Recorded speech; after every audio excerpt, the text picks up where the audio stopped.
The old tradition is new again. Welcome, ladies and gentlemen, to NASCAR Chase for the Cup 2005. It is the Auto Club 500 at the California Speedway today. And over the next few hours, you'll be seeing some NASCAR Cup Series racing, or NASCAR Nextel Cup Series racing in the year 2004. Greg Biffle just took the points lead following a win at Speedway Boulevard 2 nights ago. What is going to happen, though, in tonight's race as we go back to the ovals for the first time in a few races? And what's going to happen just not only with the race, but with the overall points? It is a 2-point lead for Greg Biffle over Dale Earnhardt Jr. coming into today's race. We are exactly halfway through the season. It's pretty much a two-horse race for the championship. And will Dale Jr. keep his streak alive? He has 5 straight podium finishes coming into today's race. Ross Chastain, of course, coincidentally looking for his 5th straight going into today's Richmond race. So we'll see if Dale Jr. can keep that streak alive and make it 6 in a row. He has definitely put up a fight for the championship with Greg Biffle this year. Like and subscribe for more daily NASCAR content. No live race commentary today for the real race, so that's why we are doing this NASCAR 05 stream this afternoon before the Richmond race gets underway today. So without further ado, let's get this thing started. Greg Biffle starting in 4th after qualifying today. It'll be Dale Earnhardt Jr. on the pole. The championship front runners towards the front of the field. Green flag is in the air. Dale Jr. will lead us into turn 1. And Greg Biffle will quickly get down to the bottom lane after Jeff Gordon gives Dale Jr. a massive shot into turns 1 and 2. Waltrip trying the outside lane. Biffle starting to get going again, though.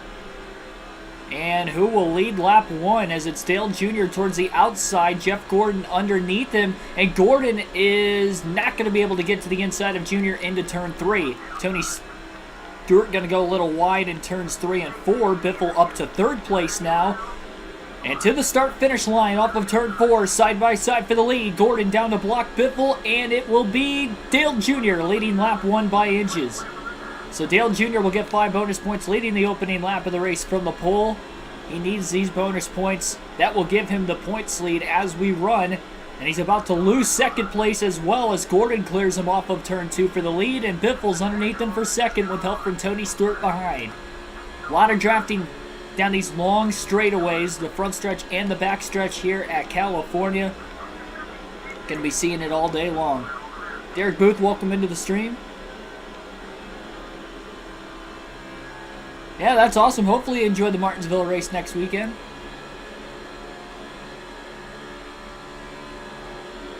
You going there for just the Cup race, or you got to be there for the Xfinity race Friday night as well? Out of curiosity. You're doing the live commentary for both races next weekend for the Xfinity and the Cup side at Martinsville. It means we are not going to be commentating this week's race at Richmond. Jeff Gordon is the leader. Dale Jr. is actually back to 4th right now. Tony Stewart was able to sneak by into 3rd, following both Jeff Gordon and Greg Biffle to the front of the field. Billy Kramer, Furfur Express, welcome to the stream also. 3 laps in, we've had 2 different leaders. Dale Jr. led lap 1, Gordon has led laps 2 and 3, and Biffle is right behind Jeff trying to get around him, but it is going to be tough to make passes on the driver in clean air today. The drafting help will help keep things close. In this era of California Speedway, was primarily a one-groove racetrack right around the bottom. It's not really multiple lanes like you would see nowadays. That's why everybody is pretty much in a single-file train-like line down towards the bottom of the track. Mark DeMars, welcome to the stream as well.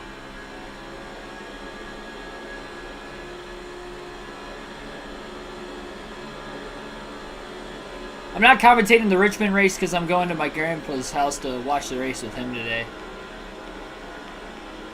I still try to put family first, of course. And have a set number of races that I wanted to go over there and watch this season with them. Again, it's in the community tab, and I might update it so that way it's further along the lines in the community tab as far as what races I'm commentating this year, but the schedule is already out. I didn't have Richmond on it, so I was gonna already plan to go to their house. I think there's 3 more races I plan on going to their house this year to watch a race.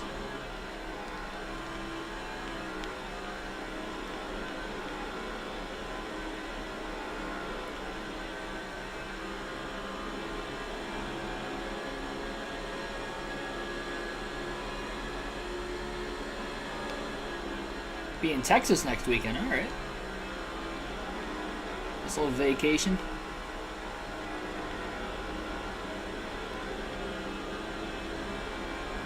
Predictions video will be up on the channel during this stream. It's in the middle of processing right now on YouTube.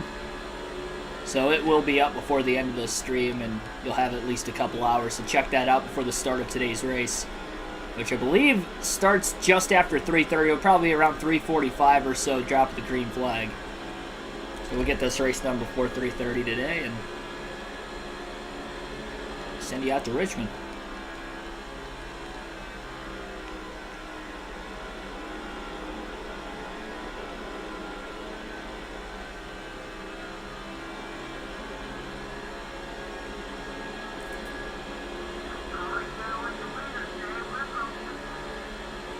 Putting in a lot of time for that leaderboard, and I appreciate it, but I mean the video is already up on the channel, so there's not really anything I can do about it for that one in specific.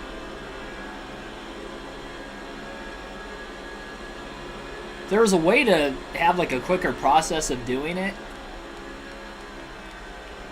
because I upload either the post-race analysis videos, as long as I'm not live streaming the commentary of the race. I update those the day after the race is already out. Same with the race highlight videos. Unless I'm at the track, then usually it's that night for the race highlight videos.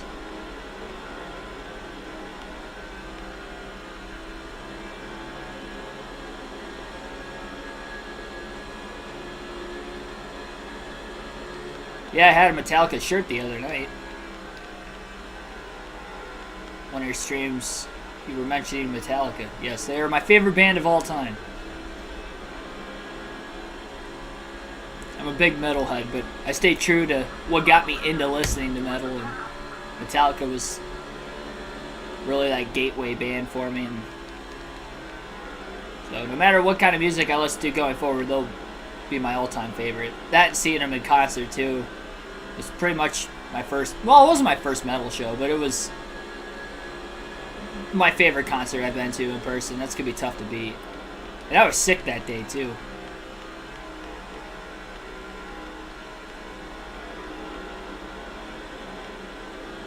I was definitely nowhere close to 100%, but I still went because I had my tickets. And I haven't been able to see him since, so I'm glad I still went that day.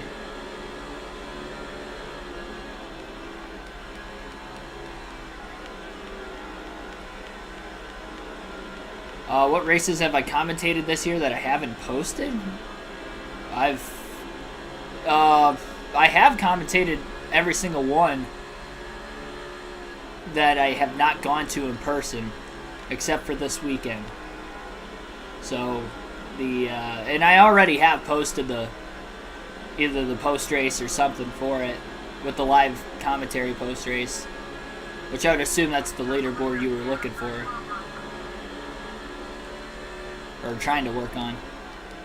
So the Busch Clash, Las Vegas, Phoenix, and then last week at COTA were the 4 races I've done the commentary for, and then Atlanta, Auto Club, Daytona, I was at.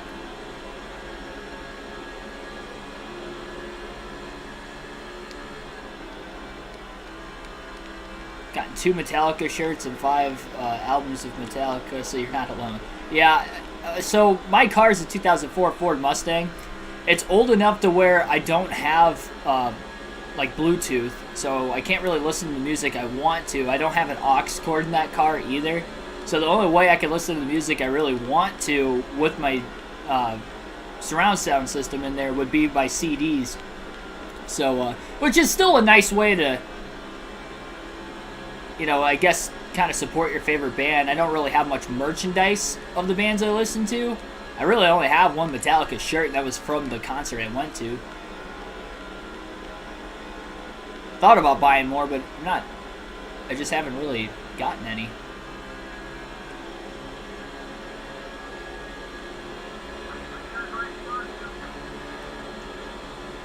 Haven't gone out and made those extra purchases, but I've been getting the CDs and stuff, and the only Metallica CD I don't have for my car is the Saint Anger album, and that's really the only one I don't care for. Honestly, I'll listen to every other album almost from front to back.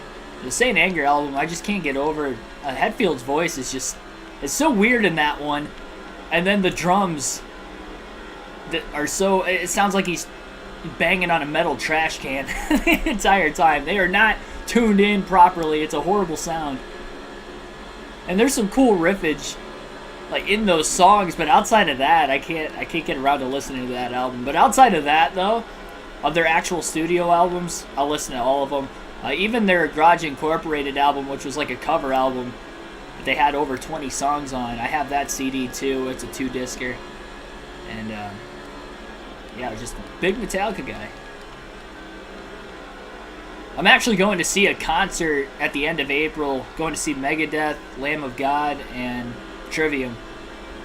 So I'm excited about that. That's going to be in Fort Wayne, Indiana on April 21st. So just a fair warning, I won't be streaming that night on the channel. Going to be taking that night off.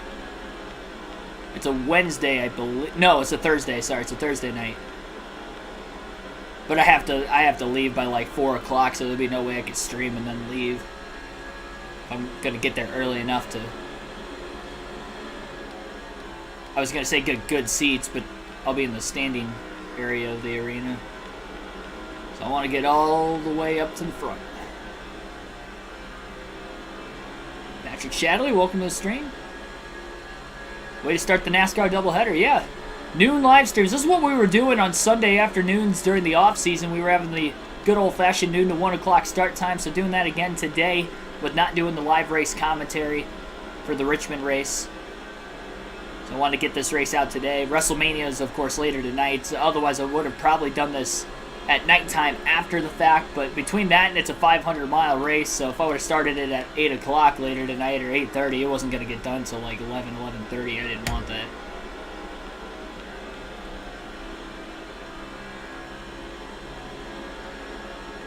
Jeff Gordon's led all but the opening laps so far, 17 laps complete. Biffle just can't really build up enough of a run to actually get around Gordon right now. He continues to just sit behind him. If there's anything wrong with that for Greg Biffle, you really tell it's a 2-car breakaway. Side by side, it looks like for third place between Dale Jr. and Tony Stewart off the exit of turn 2.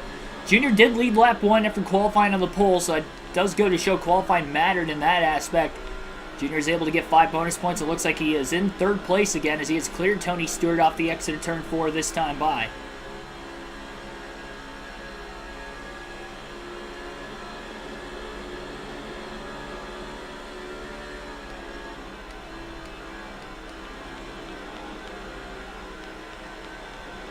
See Restalk up down in the chat as well.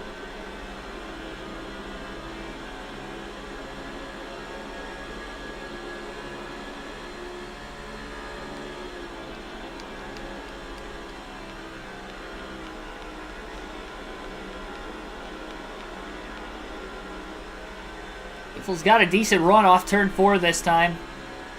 And as he drops down towards the inside trying to make a pass on Gordon, it's just not going to work. Gordon's able to throw the block with these and then back to the outside before getting into turn 1 for both drivers to arc their corner off as well.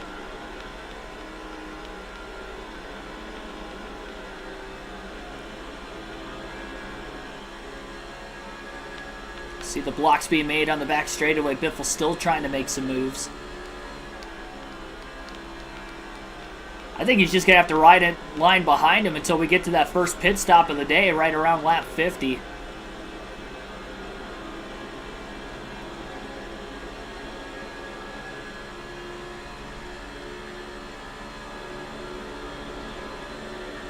Nation and Juice WRLD fan, welcome to the stream.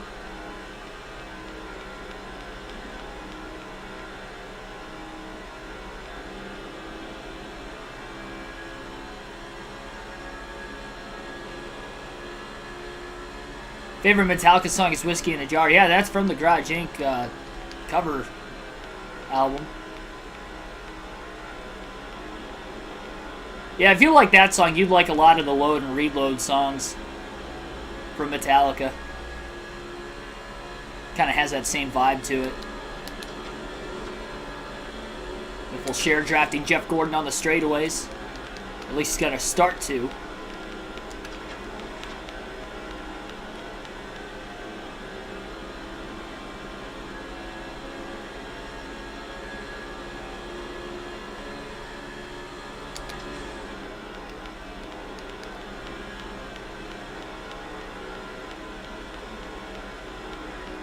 '15th NASCAR race.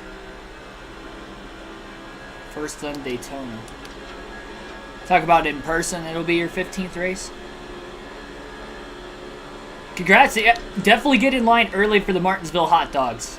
If you have not been to Martinsville yet, it's well worth it. And they're only $2 a piece. So make sure when you go up in line, you get like 10 of them. 10 for 20, that's a great deal. And you get all the coney dog sauce and everything on it too. All for $2. But you have to, I recommend doing that first before you go like t-shirt hunting and stuff. I'd go through the main gate, get that first, because if you wait until like an hour or two before the race, you might miss the start of the race. I was in line for about an hour and a half for my hot dogs, and I got up to my seats like right as the national anthem was finishing. And the cars were, actually, the national anthem was done when we were underneath the bleachers, and then I had to walk all the way up to my seats on the top row. By the time we got up there, the cars were pulling off the pit lane on the pace laps, so almost missed it. Almost missed the start of the race. Just because I was in line for an hour and a half for hot dogs. And there's two different lines. So if you walk to the first one, it's really long. I would highly recommend checking the other one. I did not know that until I got towards the front of the line in the first one. I realized that there was a second line coming from the other side of the grandstands. More towards turn 4. That one was a lot shorter. So I'd maybe try the... Or sorry, not turn 4. Turn 1. Turn 4 was the line I was in. But I highly recommend trying to get into the one towards turn 1.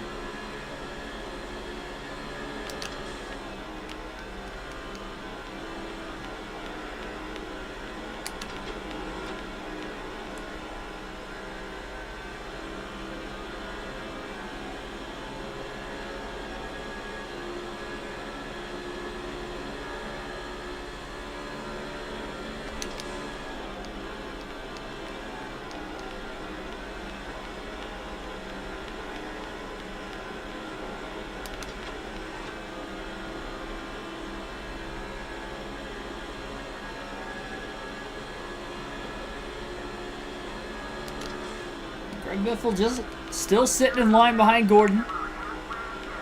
And with drafting him, he's able to save quite a bit of fuel. He went to lap 26 before just reaching the halfway mark, so it could potentially be a fuel mileage race today if it goes caution-free through all 500 miles, which we have only had one caution-free race in this Cup Series season. It was at Bristol for the Food City 500, so it's definitely not impossible that this race could go caution-free. We have had it happen once this year, but once in 18 races is obviously pretty rare that that could end up happening.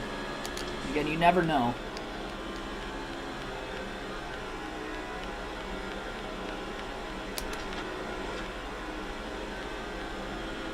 Going to be right around 50 laps, and that's the goal for Biffle, is each and every one of these green flag runs to go 50 laps. Jeff Gordon now built up as an ally with Greg Biffle, it looks like. Still going to be hard to pass the 24 car. He's leading a lot of laps right now. Gordon comes into this race third in points.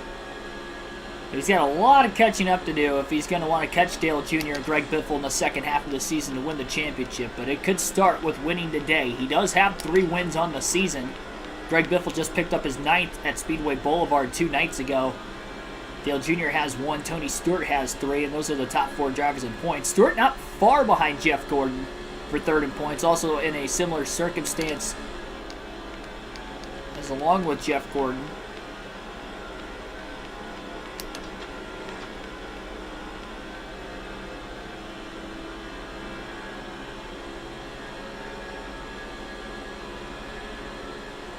Gordon all the way on the bottom down the back straightaway. I mean, there's just no way for Biffle to build up a run to get to the bumper of Jeff Gordon.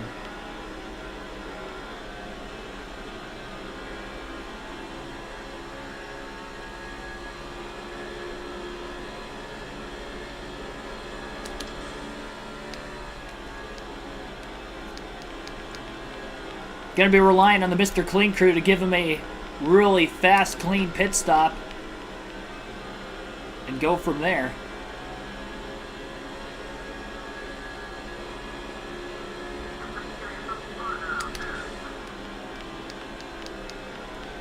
Lap 30, coming to lap 31 this time by. Another run for Biffle off of turn 4. It'll look a little bit wider this time. Now he'll cut down onto the apron. Still wasn't able to muster up enough speed on the front stretch to make the pass.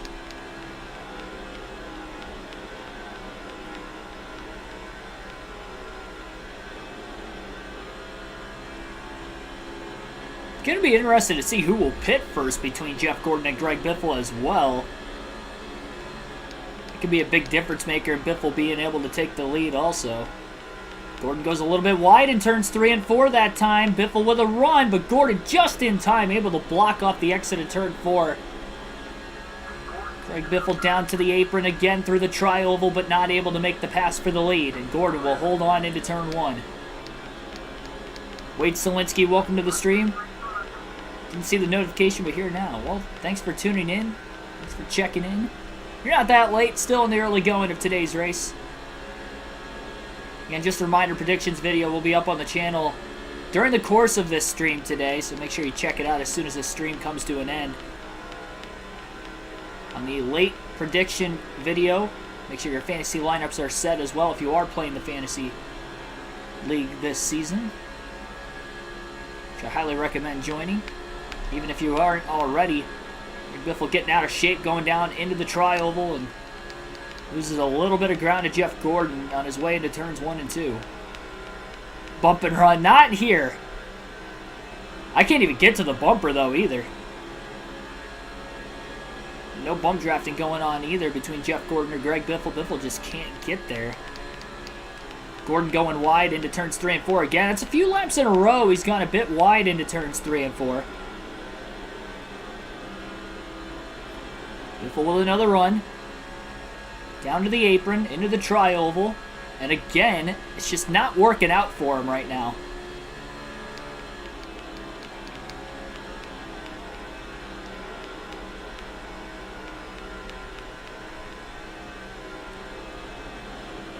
Tony Stewart, Dale Jr. are still 3rd and 4th on the racetrack. Field getting very spread apart right now.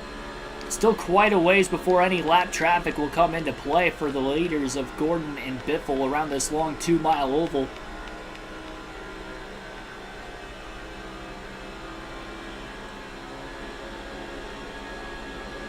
The front tires are definitely starting to wear out on Greg Biffle's number 16 Ford as well. Pushing extremely hard.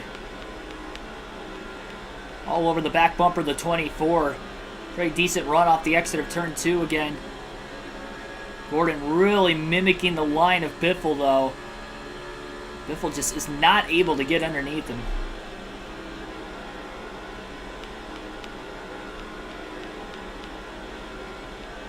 It doesn't help that you're barely rolling out of the gas at this racetrack. It's almost full throttle all the way around, but not quite. A lot of it is mainly because of the downforce in these cars is very little. Sliding a little bit into turn 1 that time.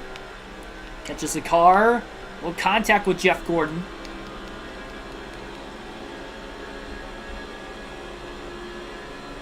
Surprised I didn't knock Gordon out of shape with it being in the middle of the corner. Gordon held on to it pretty well, and Biffle trying to back up turns 3 and 4 now. Biffle would like to get to the lead before we get to our first stop of the day, so at least he gets 5 bonus points in case he is not going to have himself a very fast opening pit stop.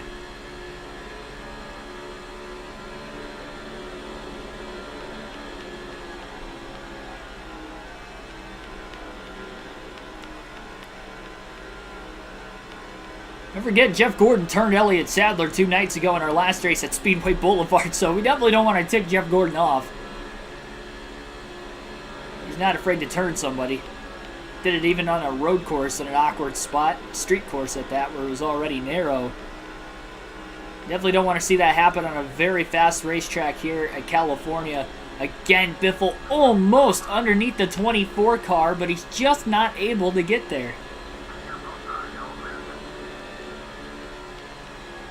He's pushing extremely hard. Really, since about lap 20, he's been really trying to pass Gordon. And after almost 20 laps of trying, he still can't get around him. Craig Franklin, welcome to the stream. See the Xfinity race? I did not see any of the Xfinity race yesterday. I haven't been able to watch the highlights today. I was at work. I work on Saturdays. So if it's during the day, I can't watch it. And I only saw the tail end of qualifying.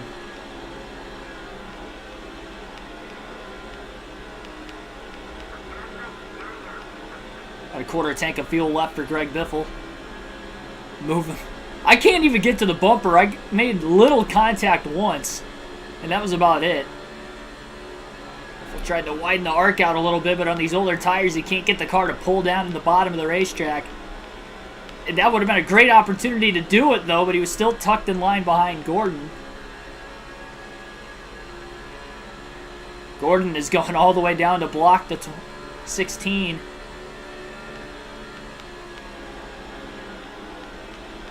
It's just not going to happen. 24 car is just a little too strong.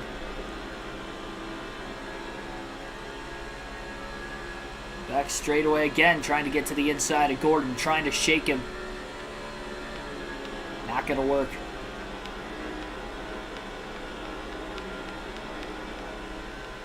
Oh, he might get him that time.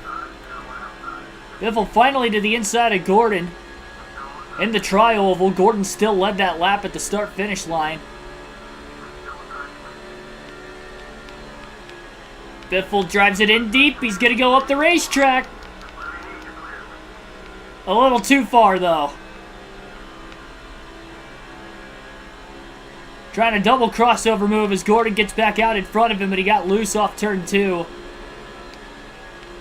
And he couldn't keep it going.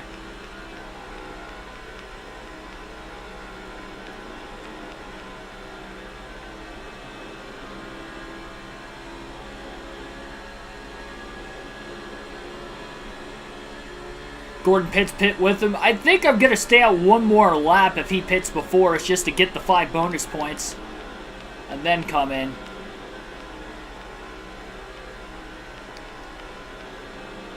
Tony Stewart and Dale Jr. are closing in all of a sudden. Now the 24 and the 16 are starting to race each other a little bit harder over the last couple laps.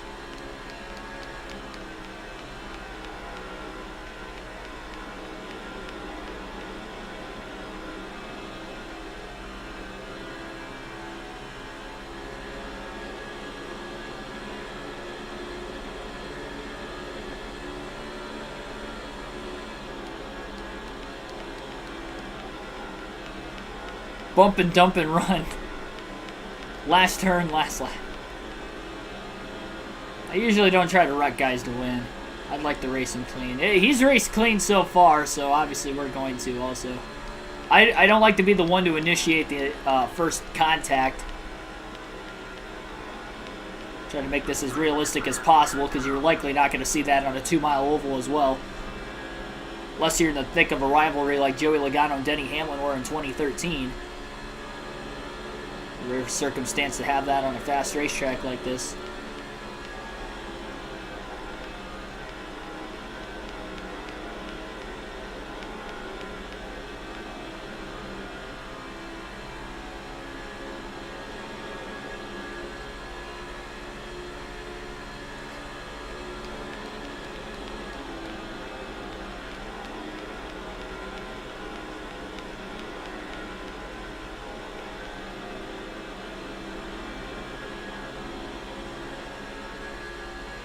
Biffle again looking for the run.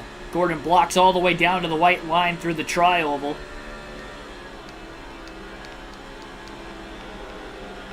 Looks like Tony Stewart is the car in third again, and then Dale Jr. would be in fourth.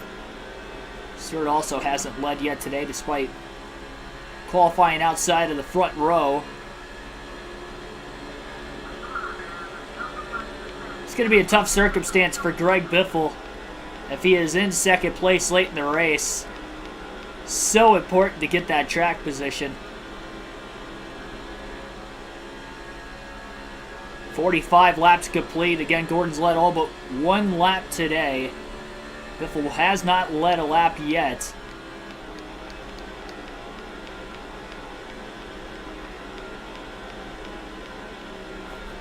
I didn't understand why the Dallas PD escorted Kevin Owens. That didn't make any sense to me.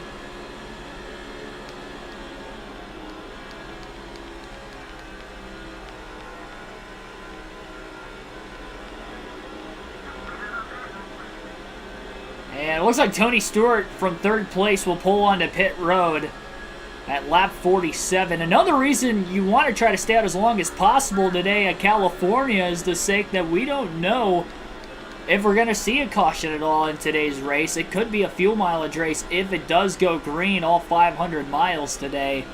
Going to have to try to pit around lap 50 as much as possible. So even if Gordon pits before lap 50, you can't pit with him if you're Greg Biffle, because that means he's likely not going to make it on fuel while you still have a chance.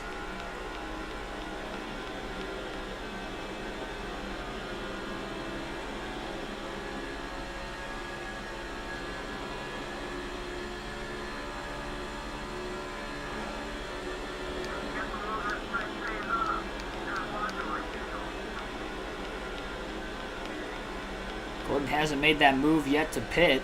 Pretty good run off turn 2, but again, Gordon slides down in time. And Gordon, oh man, really pinched the 16 of Biffle.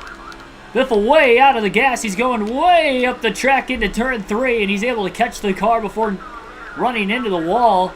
And the reason why Gordon pinched Biffle is because he wanted to get onto pit road that time. So Greg Biffle will lead his first lap of the day. There's 5 bonus points. Jeff Gordon pitting a couple laps before Biffle, as Biffle's trying to make it to lap 50 at least before pitting. Looks like Dale Jr. is up to second now, as he's still out on the racetrack.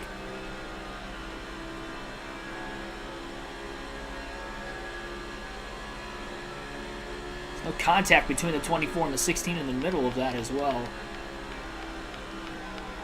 It's a big block by Gordon on the backstretch. We'll get another lap led in here. Dale Jr. will pit this time by at lap 49. Lap 50 for Greg Biffle. He'll pit this time by. And that will be on pace to be able to make it a 4 pit stop race today.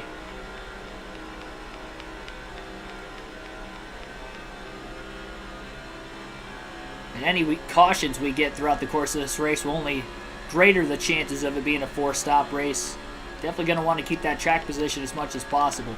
The problem is Jeff Gordon, though, pitted a couple laps before Biffle, so there's a good chance that Biffle is not going to be the leader when we cycle off the pit road. Got to lock the tires off of turn 4, trying to get onto pit road as fast as possible, right at the limit at 70 miles an hour. It'll be 4 tires and fuel for the Biff. No adjustments. And a full tank coming to top things off. Dale Jarrett will take the race lead for the first time today at California. So he's still on the racetrack. And the Mr. Clean Crew will go to work on the 16 Ford of Biffle. Tire run on this game? Probably a little longer than 50 laps because our tires were only in the yellow.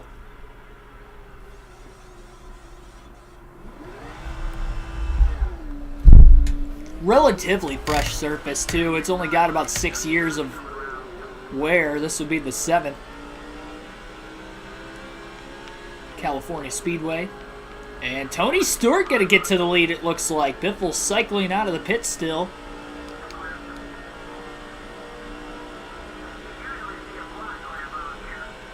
And Biffle will cycle out in what will eventually be 4th place.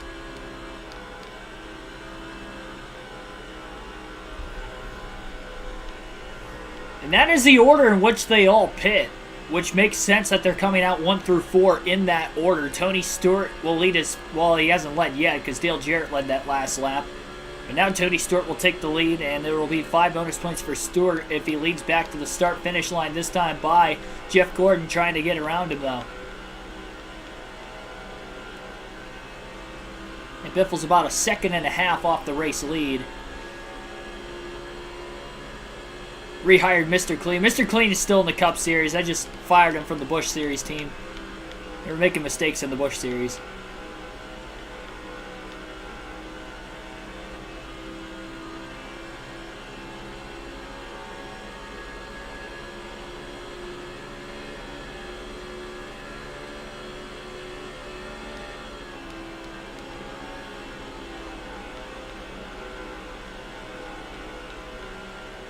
Jeff Gordon went a little wide that time through turns 1 and 2. Stewart looked to have gapped him by a couple car lengths.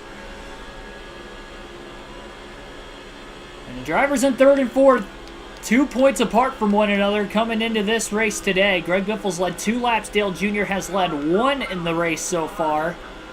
Tony Stewart is now the new leader. Had 5 different leaders in today's race, with Jarrett leading about 2 laps during green flag pit stops as well.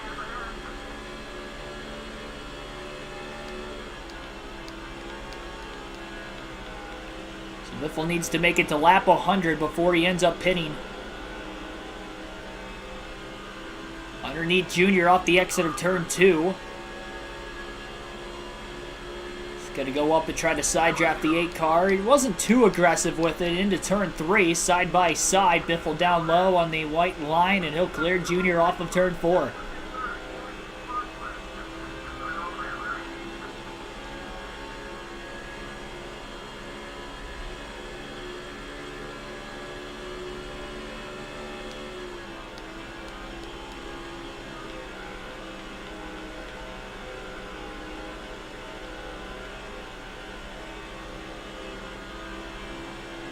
Combined wins with the drivers in the top 3 would be 15 of the 18 races won between the top 3. 16 if you count Dale Jr., if you include the top 4, because Jr. has 1 win this season. These are definitely the 4 favorites for the championship, and it's kind of fitting that as we start the second half of the season today, that these are the 4 drivers running 1 through 4 on one of the faster racetracks on the circuit.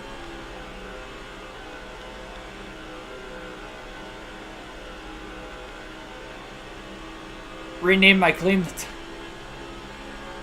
team the Tide Crew? Why is that? That'd be Ricky Craven's pit crew.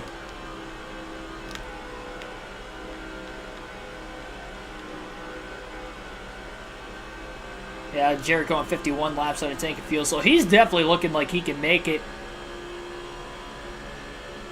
Jeff Gordon, Dale Jr. are going to have to save a little bit more. Tony Stewart pit at lap 47. I don't see him finding any way to make it on 4 stops today if it goes green all the way. Obviously, again, if we get a caution, it's going to save laps, even for drivers pitting 47, 48 laps into the run. They'll help them save once, but if they're still only mileage in about 47, 48 laps the entire race, they're not going to make it. But at least that could help them through the first 100 laps if we get 1 yellow, to be able to make it a little closer to lap 100 the next time around. Or they just pit and go off strategy from there, depending on when or if the caution does end up playing out. Biffle closing back in.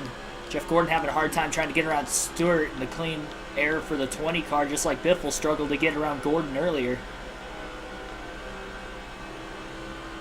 Might be a good opportunity for Biffle to pass Gordon with him tucked in line behind Stewart, though. Tony's going to be the hardest car to pass. See Gordon going a bit wide through turns 3 and 4.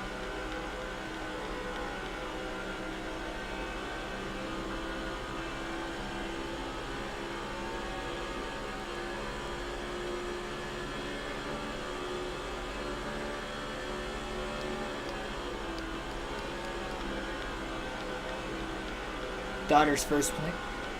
Man, they're, I'm guessing, way younger than I am, so I didn't get on my first flight until a few weeks ago. Oh, Gordon, he looked low. He just couldn't get underneath Stewart that time.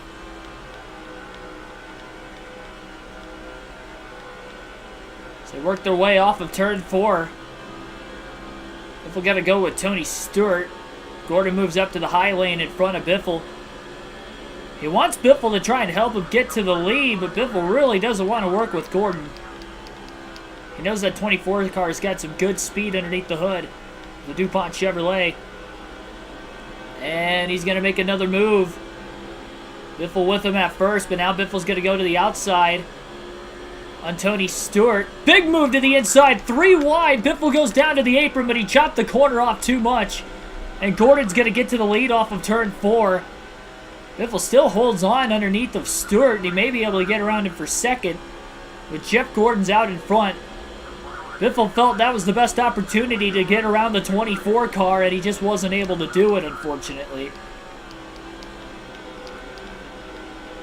So Jeff Gordon back in the lead again at California. Well, we only have a couple lap fresher tires than they do. That's not really going to make much of a difference. Especially on a track that doesn't have a lot of wear on it. This isn't like Auto Club today.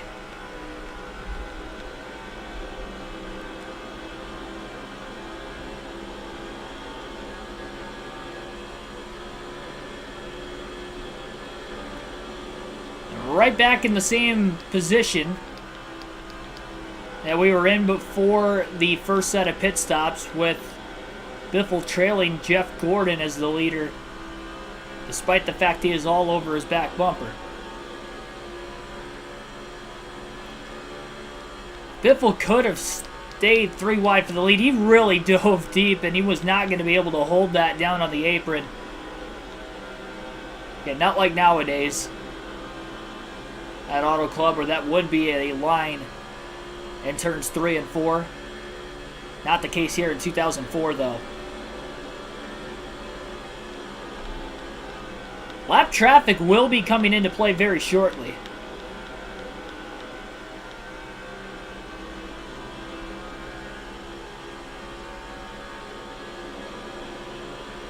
By the way, Biffle just ran his fastest lap of the race that last time by, 38.182. Almost gets to the inside of Jeff Gordon that time.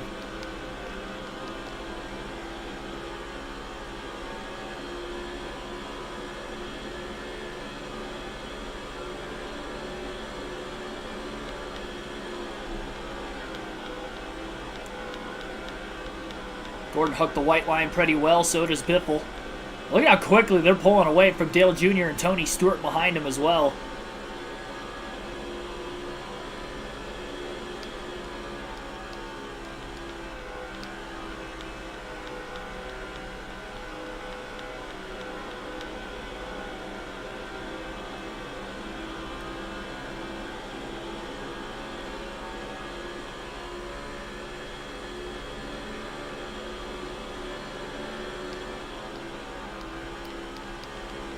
Could be an opportunity to get around the 24 car and lap traffic, depending on how Gordon is able to get to the inside of the lap cars, if he is able to get to the inside of them.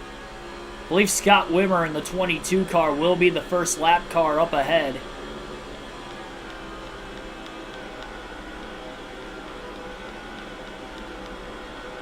Through turns 3 and 4, Gordon and Biffle closing on Wimmer.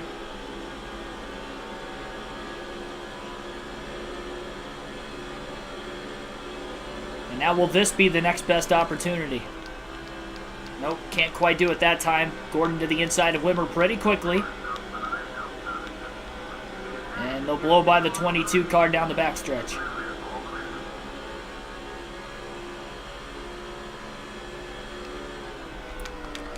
That was an early dive into the corner, contact with Wimmer on the outside.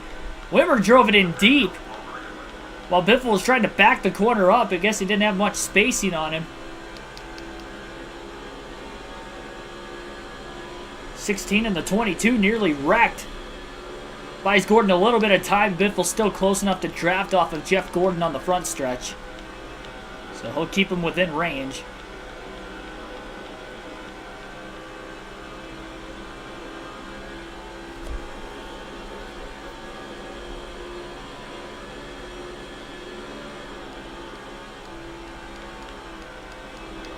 Seems you're not faster than the 24, but you could be smarter than Gordon. Yeah, I mean, that's the point. We're trying to just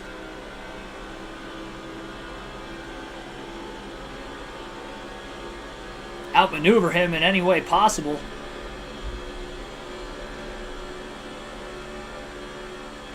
Biffle driving it hard into 1 and 2. He's trying to close the gap on the 24 car in front of him. Had some catching up to do after contact with the Bill Davis Racing 22 of Wimmer that last time by. Side-by-side lap traffic on the back straightaway. It's about a half a second or so ahead of Gordon yet into turn 3. Gordon goes a bit wide. Biffle trying to hook the bottom. Gordon bottoming out a little bit, unless that was contact with the lap cars up ahead. It's like the 119 and the 178 car will be the 2 lap cars that Gordon and Biffle are closing in on. And they're crossing each other over back and forth as they continue to go side by side. That could leave the opportunity open for Biffle to get around Jeff Gordon.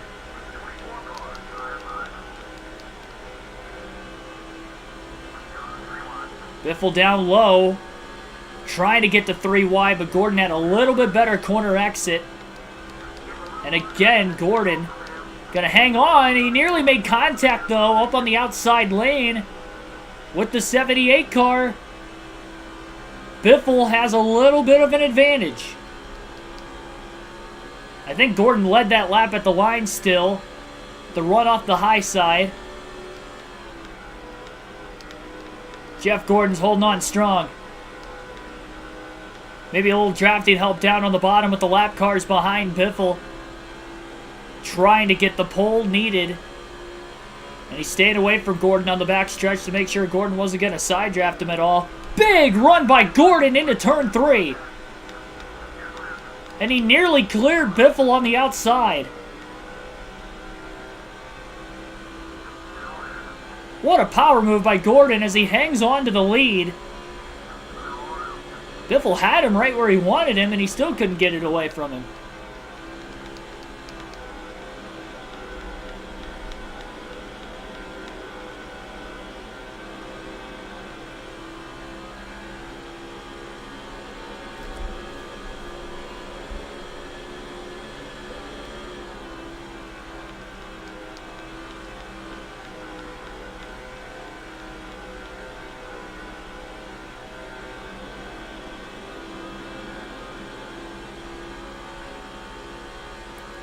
.103 car up next.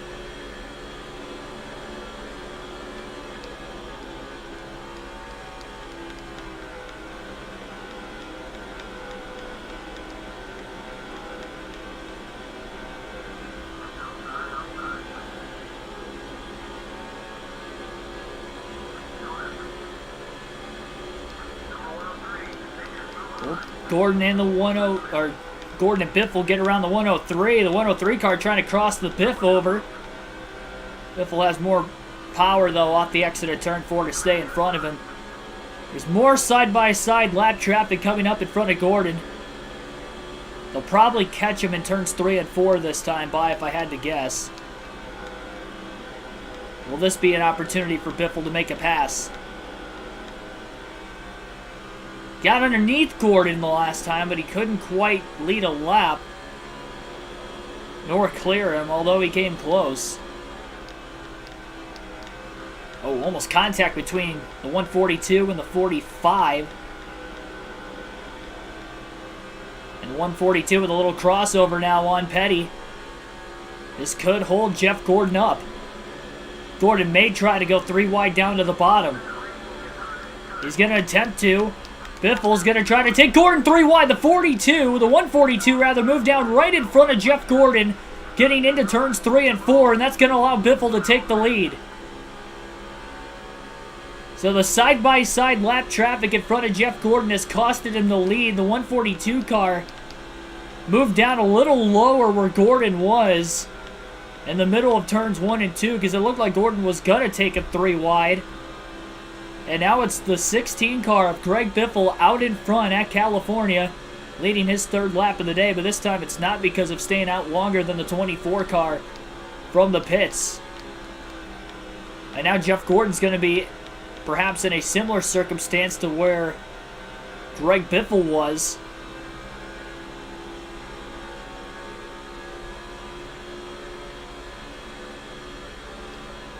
I don't know if one is really faster than the other. I almost wonder if The 24 and the 16 are so equal on speed. That's why it's hard for them to make passes on one another, because now maybe Biffle has the track position, and it's going to be tough for the 24 car to make a pass for the lead.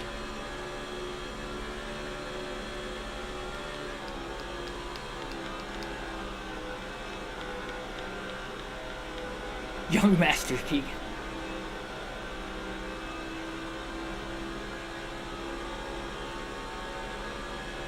Just how important the track position is here today. Lap 76, Biffle going to hit halfway on fuel, which is exactly where he was when he hit halfway on fuel during the last run as well. So just trying to make it to lap 100, and he'll end up making his second pit stop of the day. There's Jeff Gordon in the 24 car trying to get around the 16 of Biffle. Biffle's not going to make Gordon's life easy as Gordon gets a little tight off the exit turn 2. Can stay tucked in line to potentially get a run underneath the 16 car.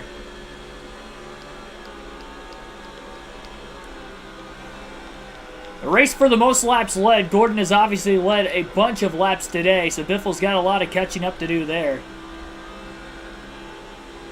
This will be the 5th lap led for Greg Biffle. Tony Stewart led a handful of laps because he cycled to the lead on pit stops. And Jeff Gordon and Greg Biffle way ahead of both Dale Jr. and Tony Stewart right now.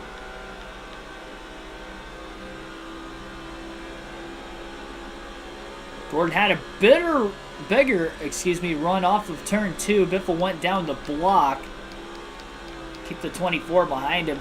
With no other cars behind Gordon, it's going to be harder to maybe create a run versus if there were, say, Dale Jr. and Tony Stewart in line behind him who also have at least fast cars. If they could hang on in the draft with the 16 and the 24, that could have potentially helped a bigger run for not only Biffle to get to the lead earlier, but now Gordon to get to the lead in this circumstance, but that's not the case right now.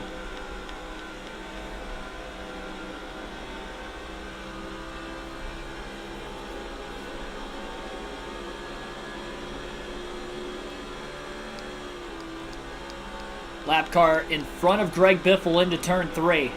First lap car Biffle will catch since taking the lead from Gordon a handful of laps ago. And he is getting blocked off of turn 4 by the 107. Gordon has a run up high. Biffle going to go up there and try to block him. Massive run for Jeff Gordon. Biffle will hold on to the lead down into turn 1.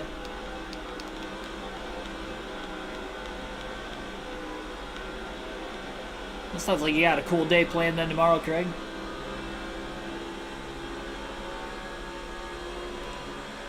This 107 car is putting up a fight trying to stay on the lead lap with Greg Biffle.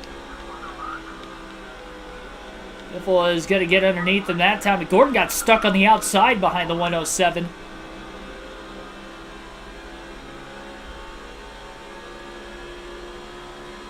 Gordon maybe just close enough to get a draft off the 16 car on the bottom lane as Biffle tries to work his way around the 122 of Austin Hamilton. And he'll be able to clear this generated rookie driver off of turn 2. And Gordon did get a great pull through the tri-oval on that bottom lane. He's underneath Hamilton on the backstretch now and will continue to stay low into turn 3. Well, at least the 107 car not only held Biffle up, but he held Gordon up as well.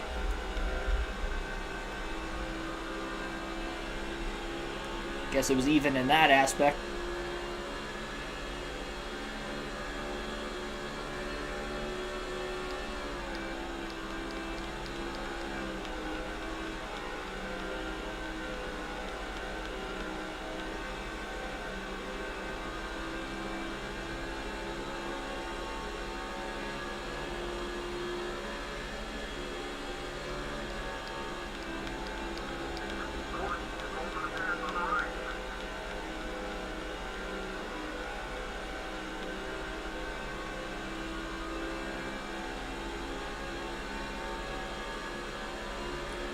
I would not doubt that Biffle's going to be leading every lap until we get to our next set of green flag pit stops.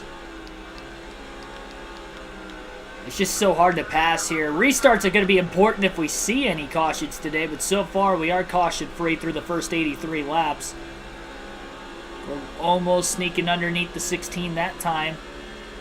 Biffle just going to protect the bottom into turn 3. Gordon trying to work the outside. He was able to hold on to the outside when he was side by side with Biffle, but it also helped he was able to pinch and side draft the right rear corner panel of Subway Ford that was on his inside. Not the case there, as he couldn't get alongside of the Biff.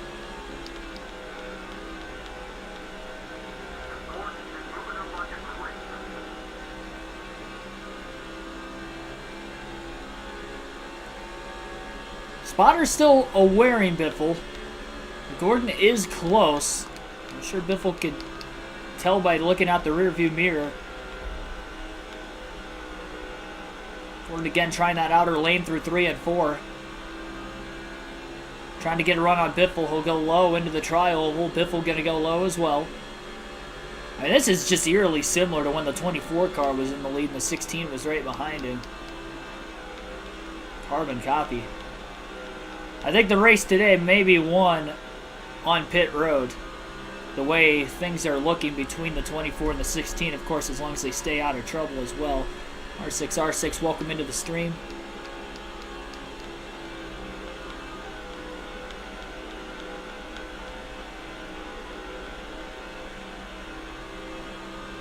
Still 3 more pit stops scheduled for Biffle. And we don't even know if Jeff Gordon's going to be able to make it on fuel all the way to the end of the race as well. No stages on the line, but Biffle did want to get to the lead as soon as possible just for sake of trying to lead the most laps. Knowing how tight that points battle is with Dale Earnhardt Jr.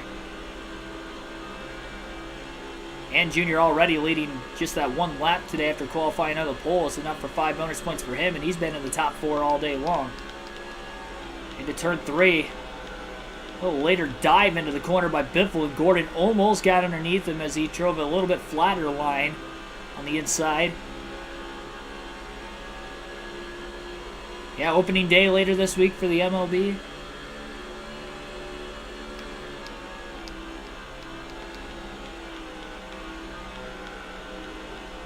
Tigers play all afternoon games next week. And next weekend for their series, so with the games being at night, I can...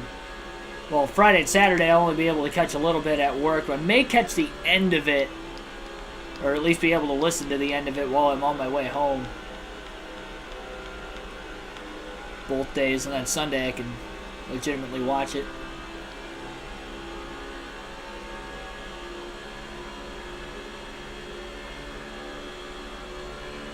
I think the Masters is on next weekend too, isn't it?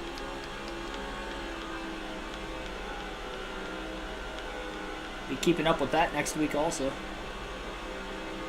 I'm waiting for the weather to get warm here. It's still been in like the mid-40s like every day. I have not been able to golf at home at all yet this year. The only times I've gone golf were when I travel down south for races where it's warmer.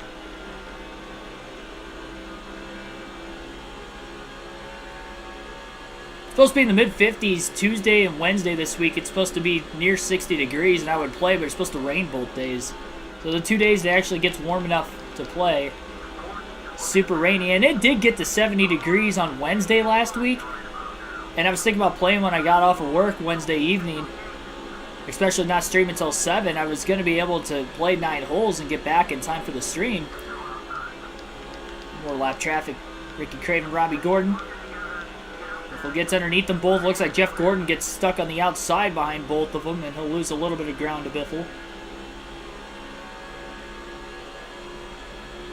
Yeah, but anyway, with my golf story, the winds were 20 to 30 miles an hour, and the gusts were 40 miles an hour. And I still almost played, but then I realized, I was like, man, if it's just a little too windy. Like, I've played in harsh winds before, and yes, it's difficult, but I don't mind it. But it might have been just a little bit too much to play. It wouldn't have been a good time. I mean, I would have made good out of it, but I would have had a better experience if I just waited. It just stinks, because this time of the year last year, I probably had like at least a half a dozen rounds in March. But this year, it's been pretty cool in March for the most part. couple warm days here and there, but usually it's rainy or, in the case last week, super high winds, even though it was 70 degrees.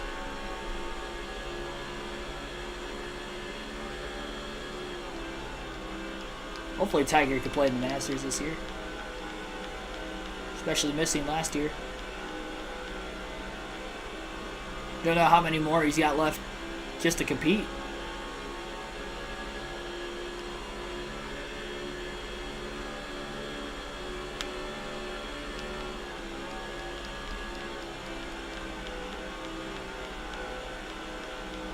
Tournament play, I'll deal with the win.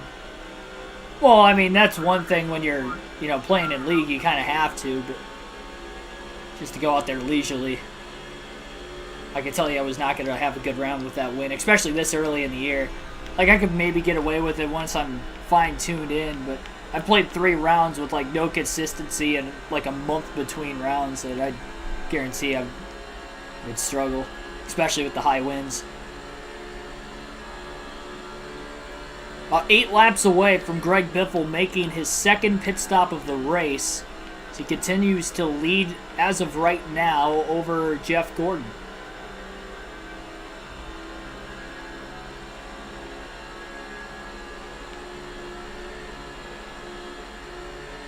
Biffle swerving back and forth, trying to make sure that Gordon was not going to get as much drafting help.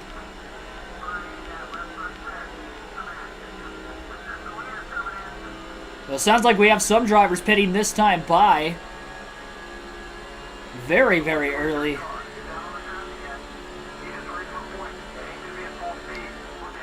I didn't hear who exactly that was. It sounds like we do have another driver coming out of the pit lane who had blown an engine earlier to receive some points. We've seen that in a lot of cup races over the middle portion of the season especially. So no surprise we're seeing that today as well. Gordon to the outside. He actually got alongside Biffle that time. But Biffle beats him back to the gas. Almost contact down low as Gordon nearly got underneath the 16. That was a great crossover move, but Biffle with an even greater block and holds on. It's Tony Stewart out of the pit lane, so again, he is the first car in the top 4 to pit. I got him to the lead the last time, but he has a little bit bigger gap to try and overcome this go-around. Biffle just trying to hold on to the lead. I'd assume Gordon will pit within the next lap or two. Gordon looking low into turn 3. Biffle with another block, but Gordon may be pitting this time by. 1/8 of a tank of fuel left for Biffle. Gordon onto pit road. Biffle will have no pressure the next 5 laps before he pits. Assuming he can make it 5 laps to get to lap 100 and hopefully make it a 2-stop race after this most recent pit stop or after this next pit stop coming up soon.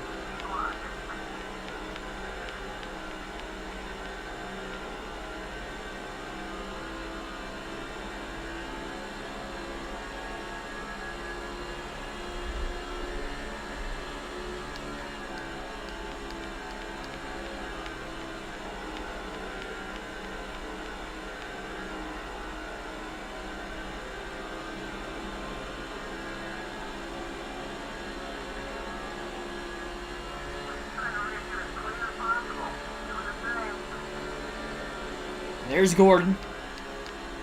Couple lap cars side by side in front of Biffle. Probably not going to help him at all. Top of the fact he's on older tires, and Gordon's just coming off the pit road with fresh tires. Could allow Jeff Gordon to capitalize. 141 down to block Biffle into turn 3. He may be pitting this time by. So Biffle's going to go into that middle upper lane in the middle of the corner and allow him to pit. But as he does that, the 137 gets underneath Biffle now off of turn 4, and he's trying to get his lap back.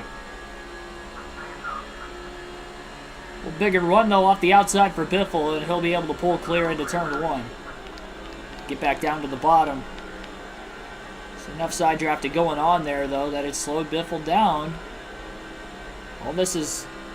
and the fact that Jeff Gordon... He's going to pit about 5 laps before Biffle this time. That's a few more laps than what Jeff Gordon had pitted earlier than Biffle the previous time. It was only 2 laps difference. And now going to be at 5. 137 will pit this time behind Biffle, and there's nobody around him for the time being. Lap 99 at the line. Fuel tank almost empty for Greg Biffle. He'll stay out this time by, and he'll end up hitting at lap 100.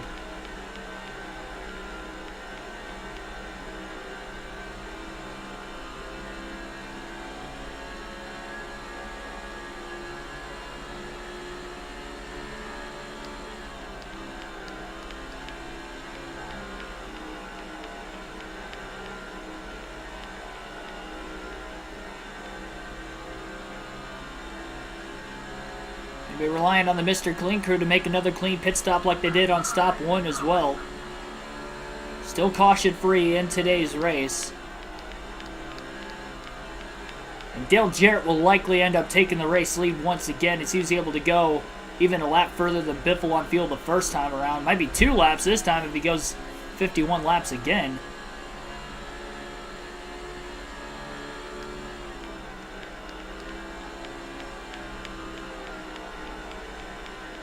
Here comes Greg Biffle into the pits. Off of turn 4.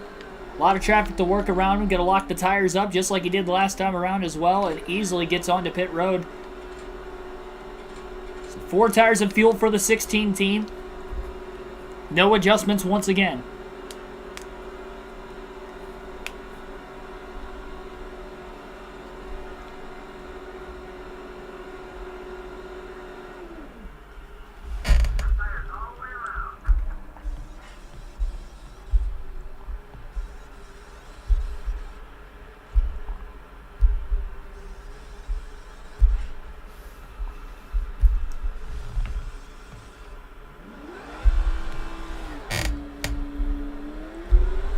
Predictions video is up on the channel right now. It was done processing, so I just uploaded it during the pit stop.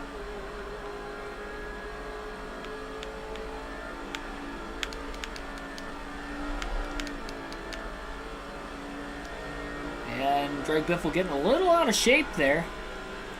He's currently in 3rd. Dale Jr. stayed out to lead another lap, and here comes Jeff Gordon into turn 3. Looking to the outside, but he is not able to catch Biffle in time. What a stop by the Mr. Clean crew. Gordon pitted 5 laps before Biffle. That's 10 miles at California before Biffle. And Biffle still comes out with the race lead. After this cycling of green flag pit stops, Gordon was charging hard down the backstretch, seeing Biffle coming out of the pit lane on the bottom. He went to the outside, but it was just a little late.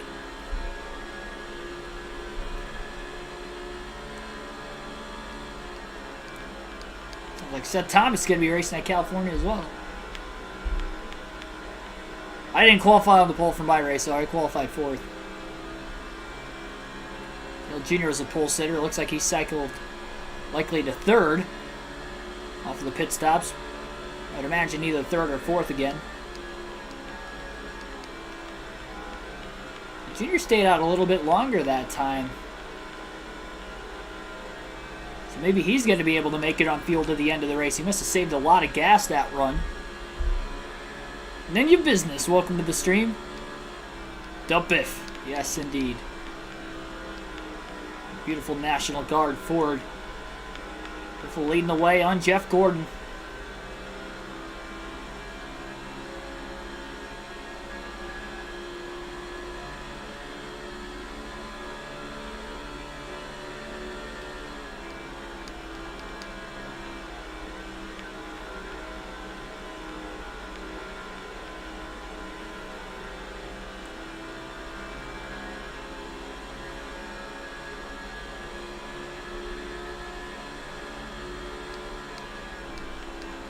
Comment down in the chat below, do you think we're going to see a caution today?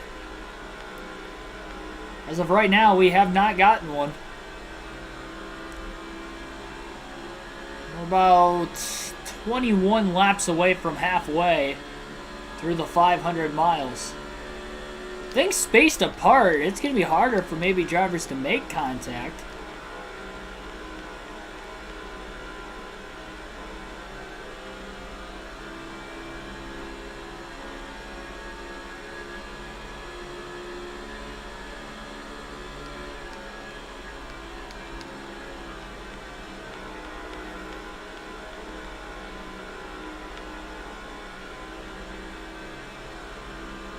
The Kramer says caution free. If it does go caution free, that will definitely help Biffle stay in front of Jeff Gordon as far as the race win is going to be concerned.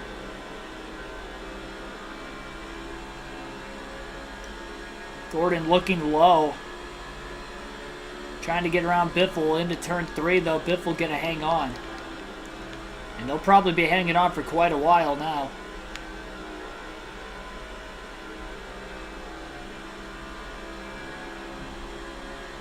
If he can lead this entire fuel run, that's gonna put him very close into Jeff Gordon range as far as laps led. That's the kind of catching up he needs to do, considering Gordon led nearly every lap during the first fuel run of the race. It was kind of split even down the middle in the second fuel run between Biffle and Gordon, so if Biffle can lead almost every lap of this fuel run, he's going to be right back at it again.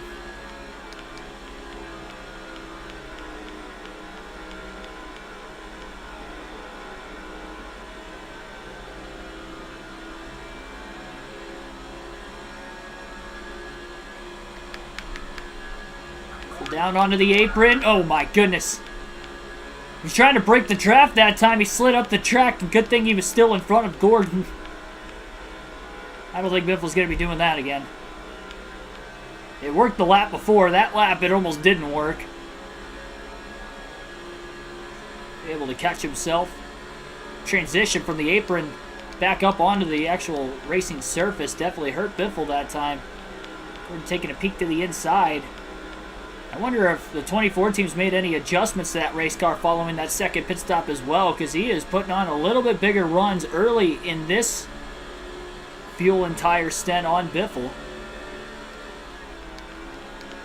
If he pit 5 laps before that time, he's probably going to pit closer to 7 to 8 laps before Biffle this next pit stop. Will that be enough to cycle Gordon back into the lead? Again, we'll have to wait and see. That's still going to be a little ways from now. Probably about 40 laps or so, give or take. Race on NASCAR Heat 5.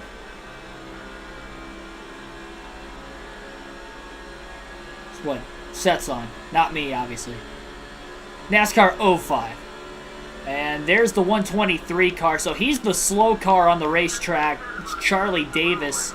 Biffle going to the outside to get around him. Gordon was on the bottom, and Gordon will lose time to Greg Biffle.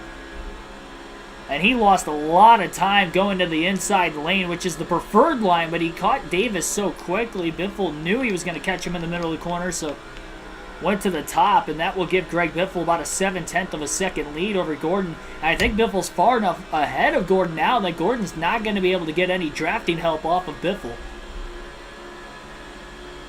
So that definitely costed Gordon quite a bit. And the 16 and the 24 for the most part tonight, at least before the second stop, were so even on speed with one another.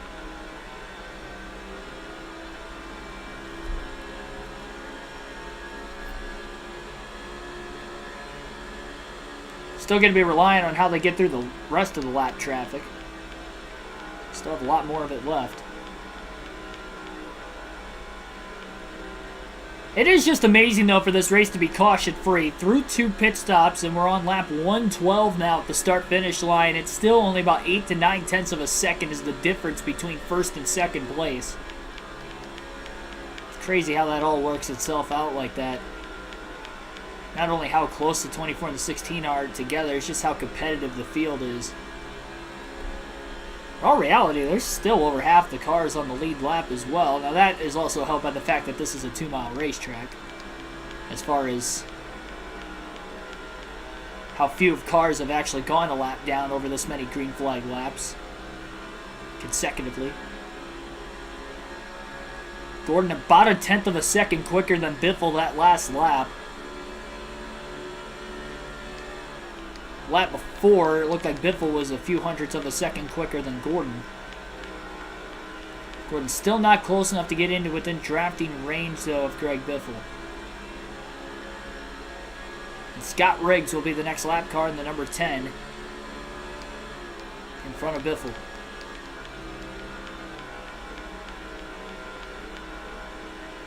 10 likes on the stream so far. Make sure to hit that like button if you haven't already and subscribe for more daily NASCAR content.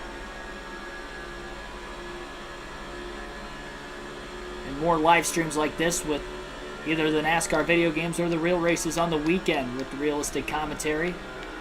I'm going to be doing the live commentary for today's race at Richmond, so next weekend at Martinsville, both the Xfinity and the Cup races will be commentated live on the channel.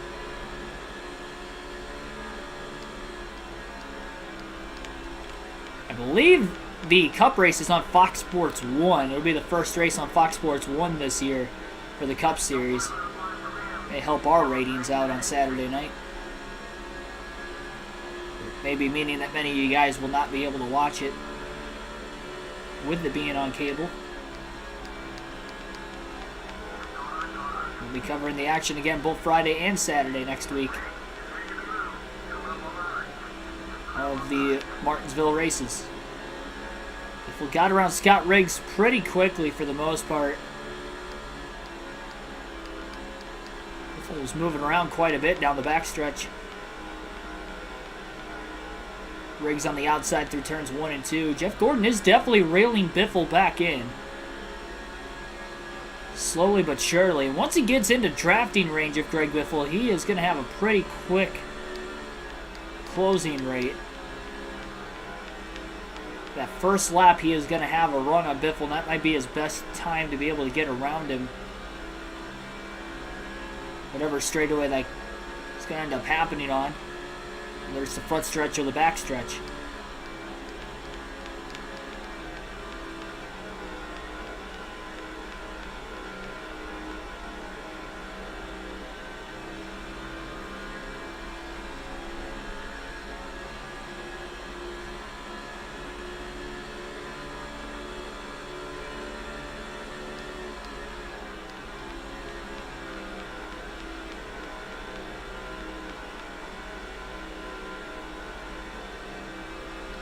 Gordon's still a half a second behind Biffle.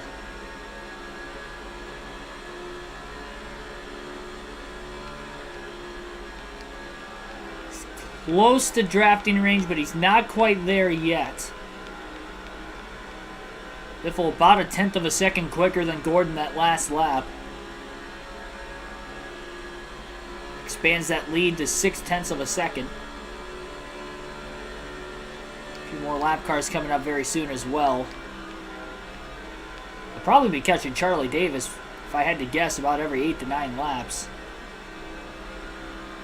Him being well off the pace. They're having an engine failure earlier.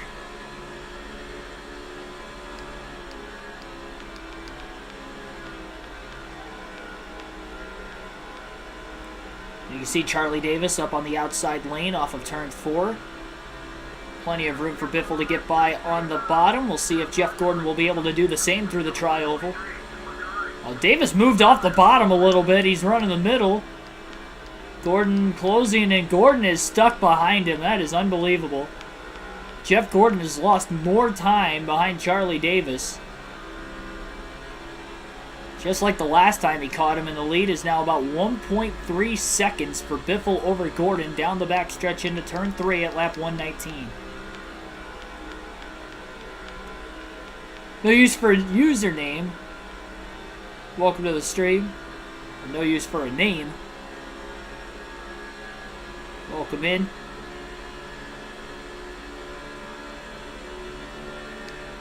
This is Biffle's largest lead of the day. That's not in the middle of green flag stops.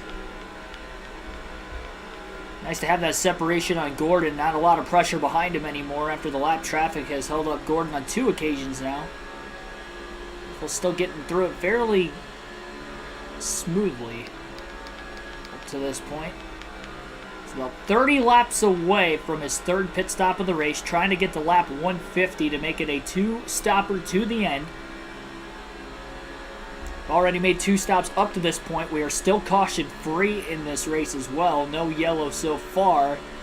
We've only had 1 caution-free race in the Cup Series, and that was in the Food City 500 earlier this season at Bristol. We have had 4 caution-free races on the Busch Series side of things through just 15 races.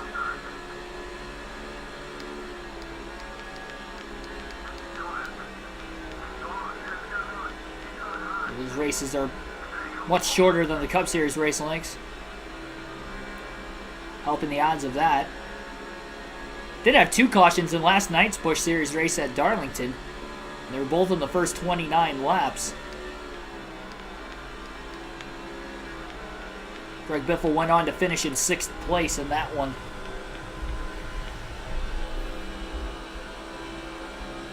After leading the most laps, pit strategy fell apart in the second half of the race. He was about 7 laps short.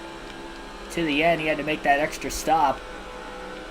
Hoping he doesn't have to make the extra stop tonight, so he has a shot to win if this one does go caution-free. Still going to have to average pitting every 50 laps, but so far he's been able to do it through the first 2 runs. A little less drafting help, though, with leading a lot of laps during this run, so it'll be interesting to see if he can still make it 50 laps just like he did the first 2 runs, but not as much drafting help. Biffle is pulling Gordon now that Gordon has lost a little bit of time. Biffle getting some drafting help from his teammate Mark Martin on the back straightaway right now as well. A couple cars the tail end of the lead lap. 2 Roush Fenway Fords of Jeff Burton and Mark Martin, and the 43 car as well of Jeff Green is in the mix.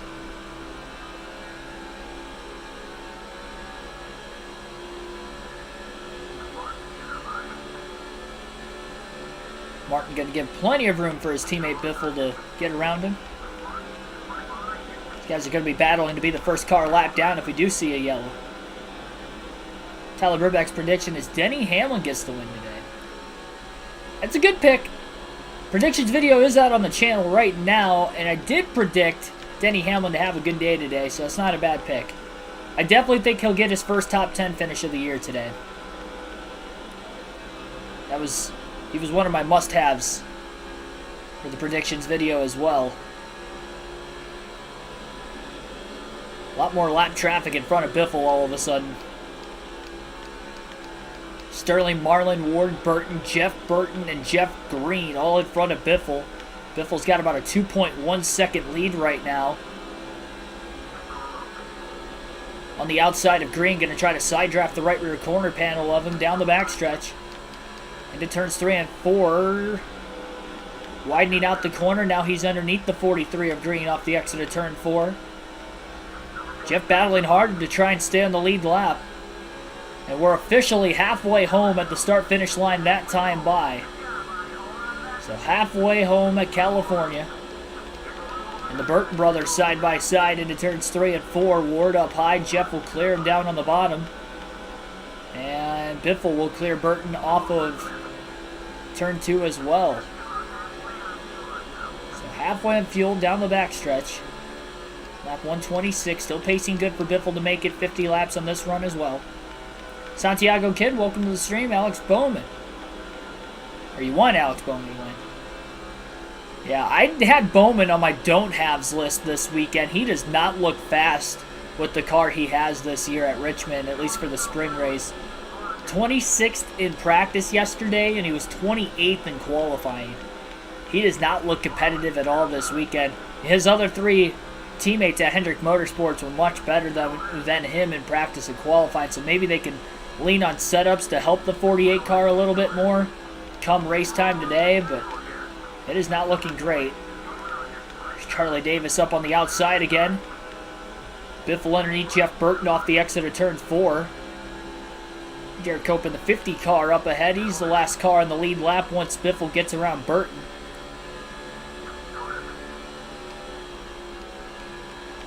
Even in this heavy lap traffic, Biffle's still pulling Jeff Gordon.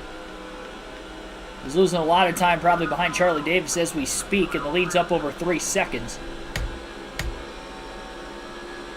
Well, William Byron was top 5 in practice and qualifying yesterday, so if I had to guess, they're probably going to rely on Byron's setup in the race, so I think they will do a little bit better. And I think Bowman's going to he's going to do better than what he was in practice and qualifying yesterday. He's not going to be outside the top 25 on speed today. It's just not going to happen with the Hendrick Chevy, especially, you know, the season they've already had this year with 3 wins for him, and the only guy who hasn't won for him is leading the points. That being Chase Elliott.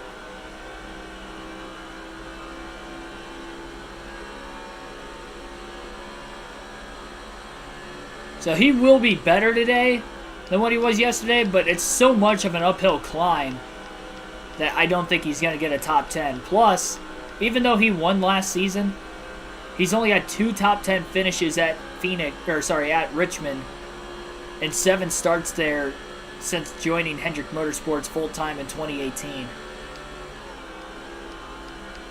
2 top 10s in 7 races, that's not good.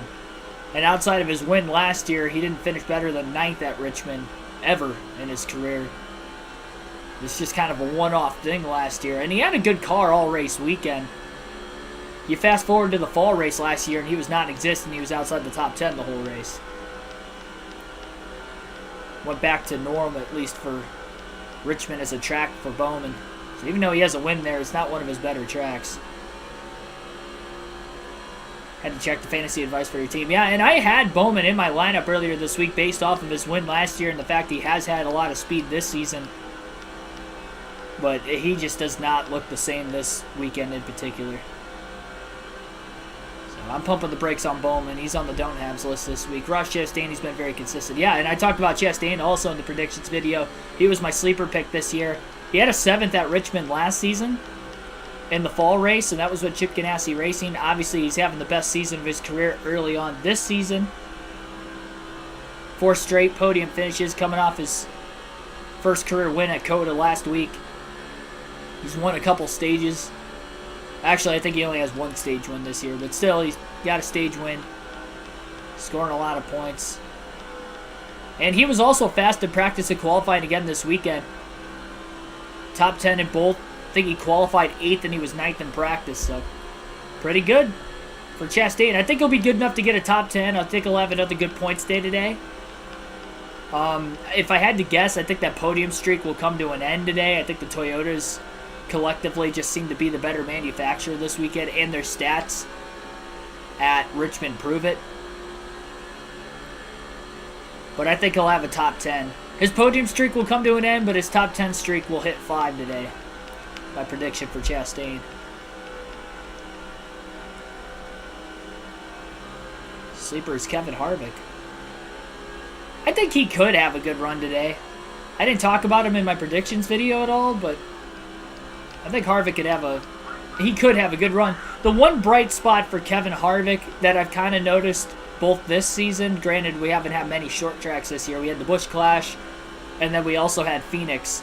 But those were probably Harvick's 2 best races this season based off of how he ran from start to finish in the race. He was consistently in the top 10 in both. The other races he has top 10s in this year, he was nowhere near the top 10 all race, and with all the late race restarts, he was able to get his way inside the top 10.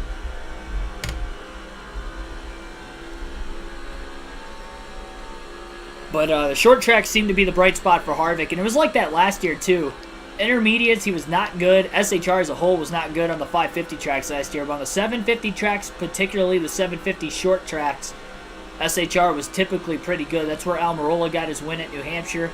Harvick led a lot of laps at New Hampshire as well last year, but there were also a couple other races. Bristol, he led some laps as well and almost won that race, finished 2nd. So those were his bright spots last year, and I think that's going to be his bright spots this year. He had a great day at Phoenix earlier this season. Ran top 10 all day, finished there as well. I think he finished 6th. Definitely his best track and best race so far this season. And Richmond, not as good of a track statistically for him as Phoenix, and that's why I didn't really talk about him in the predictions video, but I wouldn't be surprised if he got a top 10 today. I think he could have a good run. I was just not 100% sold on it, so that's why I didn't put him in the discussion for either must-have or sleeper pick today. Lead was 3.1 seconds. It's down to about 2.5 now. Biffle closing in on Charlie Davis once again. Big run on Casey Mears in the 41 as well, who got stuck behind Davis off of turn 2. Biffle going to be able to clear Mears into 3, as well as Davis, of course, who was also up high. So Casey Mears now the first car, 1 lap down.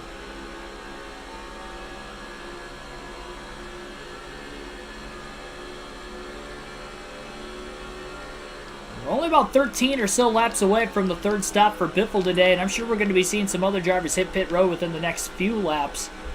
to start our cycling of pit stops for the third time. All those drivers short pitting that know they can't make it to the end on fuel. All of them are banking for a caution at some point to throw the strategy off of what the current strategy is so they don't finish a lap down having to pit that extra time. We could salvage at least a good finish out of it. May see a wacky running order at the end of the race if we see some drivers running out of fuel in those closing laps, trying to push it to the end, or even just the drivers that know they can't make it and they have to pit. If you're close enough behind the leader, you could stay on the lead lap at this 2-mile racetrack, but you have to be within the first couple seconds behind the race leader at the time of the stops to happen to be able to have that happen. And it does seem like Gordon got around Charlie Davis pretty quick that time around. He's still sitting there about 2.3 to 2.4 seconds off the lead, and I would have to imagine he's going to be pitting within the next 5 laps. And we'll see if he can cycle to the lead. Pitting earlier than Biffle, who's going to stretch it to lap 150 so he can try to make it on 2 stops. And the reason why that's big, even though Gordon is not pacing to be well to the end, 1, we can get a caution, even the strategy back out. And then number 2, the fact of trying to lead the most laps in this race is very, very close between Biffle and Gordon as of right now.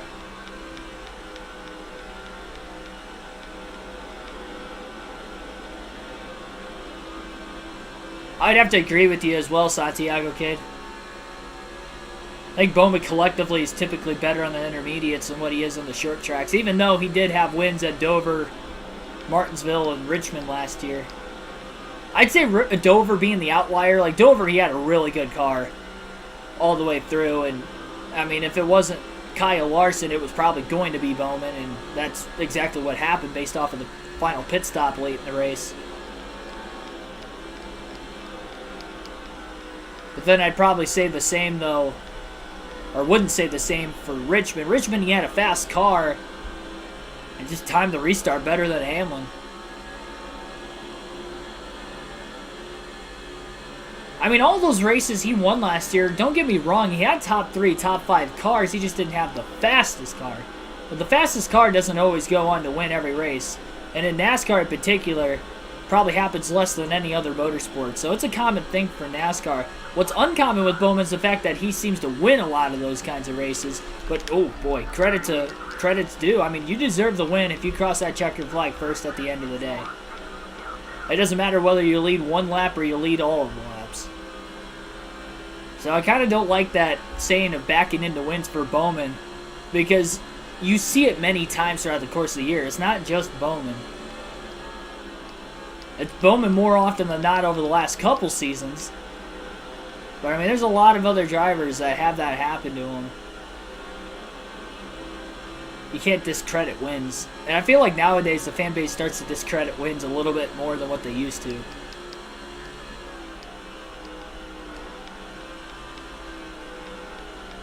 No, we did not have the trivia question yet. I actually have to search up the question, which I'll do during the middle of the next pit stops. So we'll have it sometime within the final 100 laps today. Lap traffic holding Biffle back. He had a 3.1 second lead. It's down to about 2 seconds flat. Biffle slides up in front of Brian Vickers in the 25, but he makes contact with Vickers in the middle of turns 1 and 2. Both Vickers and Biffle get sideways that time, and the lead's going to drop down even more. And Biffle now only about 1.4 seconds ahead. Vickers again to the inside as Biffle goes wide, and a big slip up that time for Biffle, and he's got to get right back around the 25, so Vickers is holding him up quite a bit. And Biffle, after finally widening that lead out on Gordon, it's starting to slim back up again. Had a pretty good time for Gordon right before he's going to make that 3rd stop of the day.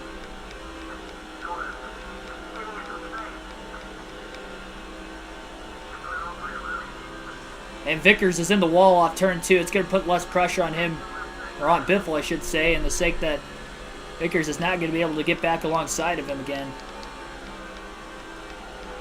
Thanks for watching that prediction video as well, Wade. Thanks for tuning back in.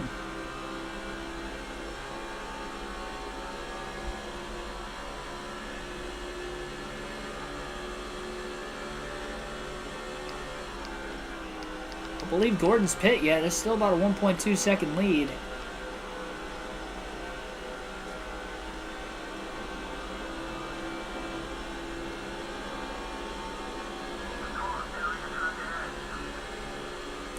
Charlie Davis in the 123 down on the bottom of the racetrack.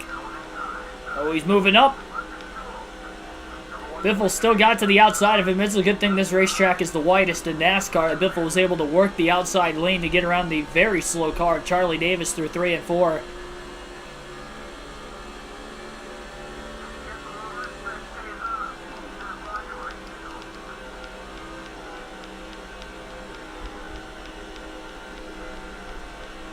Almost 100 to go. I will say the race is flying by for a 500-mile race with this staying green.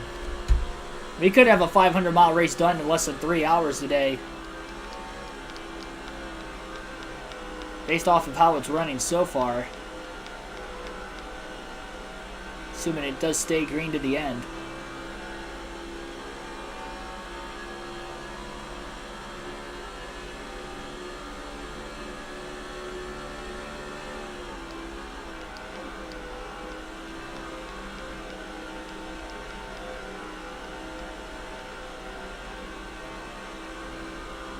Definitely going to be quicker than our Speedway Boulevard race, which took 4 hours and 3 minutes 2 nights ago.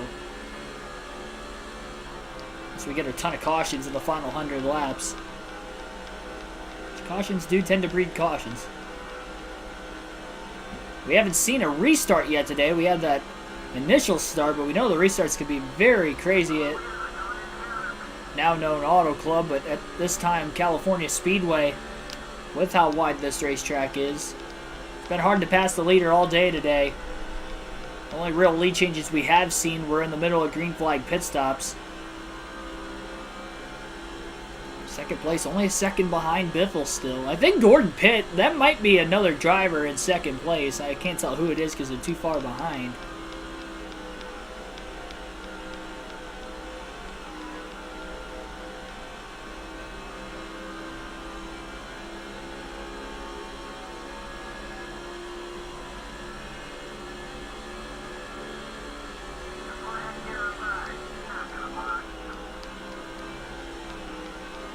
Yeah, I don't think Bowman's going to win today, though.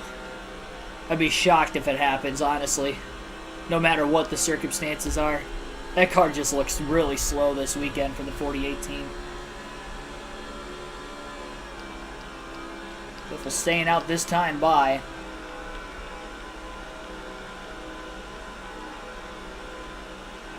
Lead down to 0.8 of a second at the line.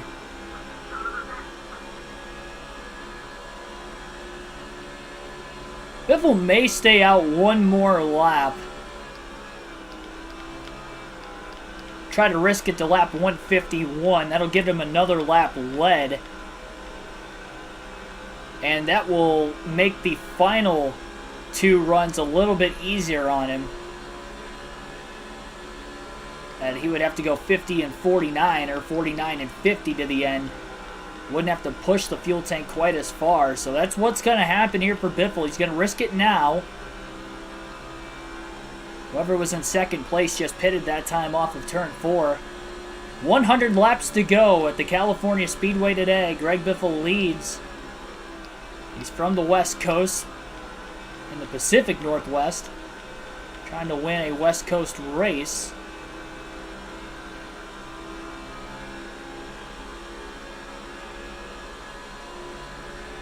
Going into turn 3, Biffle going to pit this time by. And Biffle's going to make it. On the brakes, off turn 4, bit of a slide, trying to get the car down onto the apron. That transition from the banking to the flat. 4 tires and fuel for Greg Biffle. He was able to make it that extra lap that time. Risked it, but he felt he managed his fuel pretty well that run. So 51 laps on fuel, the longest he has gone during the 3 fuel runs today, and the Mr. Clean crew will go to work on the number 16 Ford Taurus of Greg Biffle.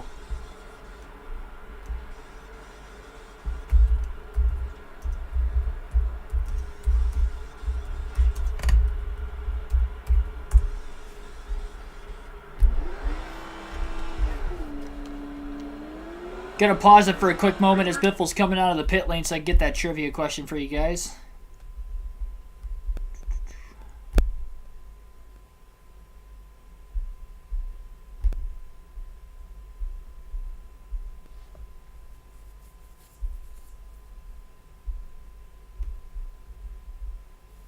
Alright, easy to find the question today. I've got it.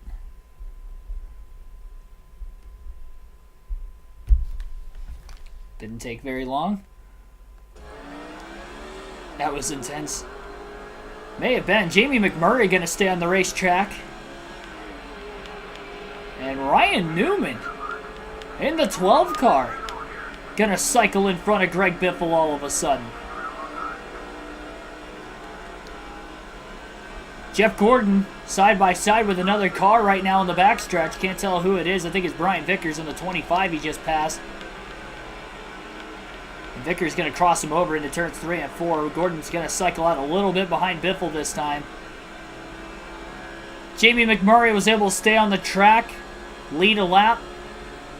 And now it'll be Ryan Newman out in front for the first time today. He'll lead his first lap, this time by at the start-finish line.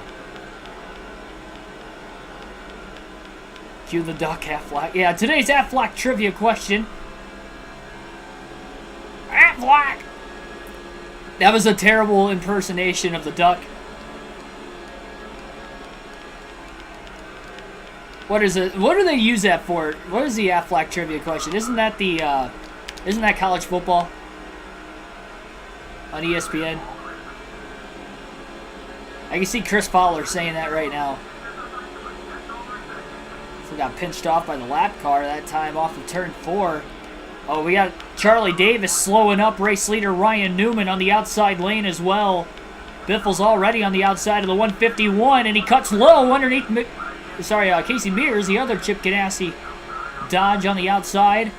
They're going to split Davis 3 wide into turn 3. Cars down low, cars up high. Biffle closed on Newman a bit. He's not quite within drafting range behind him yet, but he is about a half a second off the lead. Yeah, today's Aflac trivia question is who is the only driver to win a range-shortened race at the Auto Club Speedway, or again, California Speedway at this time. But the current Auto Club Speedway, who is the only driver in the NASCAR Cup Series to win a range-shortened race at that track?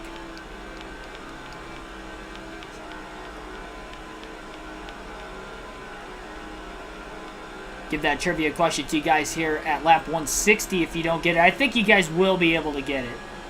Not going to give a hint for this one tonight. I think somebody will get it by lap 160.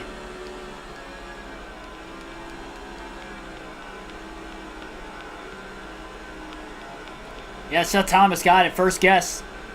Tony Stewart, 2012, is the answer to tonight's Aflac trivia question.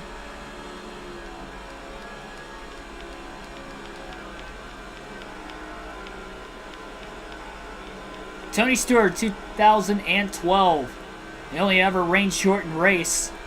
California Speedway history, Auto Club Speedway history. Stewart got the win that day. 258 miles were complete of the 500, so it barely got past the halfway mark, but just in time for the rain to come, and Tony Stewart to get the checker flag early that day.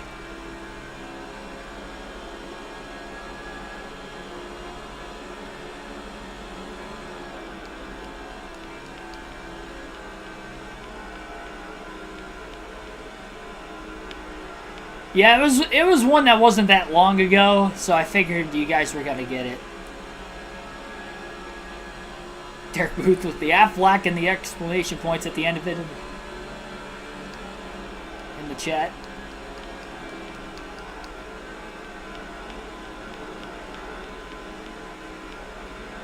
Biffle has closed in Ryan Newman now, but Newman has that track position.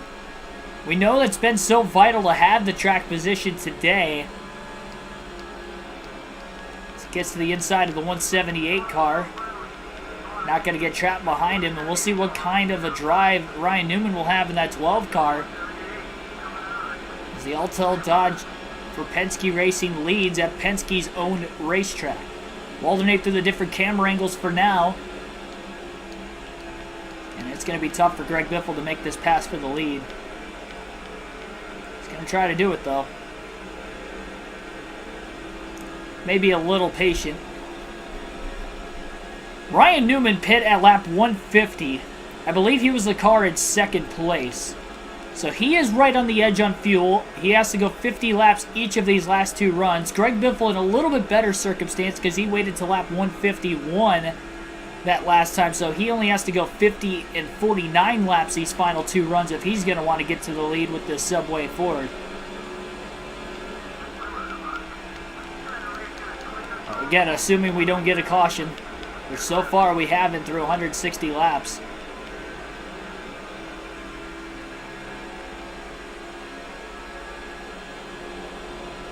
Biffle got his first win with Subway on the race car in the last race at Speedway Boulevard, but he has not won an oval the Subway paint scheme yet. Trying to do that today. But again, a race where track position matters. Ryan Newman steals the lead off the most recent pit stop. That's definitely going to help Newman out with his chances of winning, and he is pacing well to be able to make it on field to the end as well. So not only is challenging Biffle for the lead right now and trying to hang on to the lead right now, but also Ryan Newman in the 12 car is pacing as if he may make it on fuel just as well as Biffle to the end.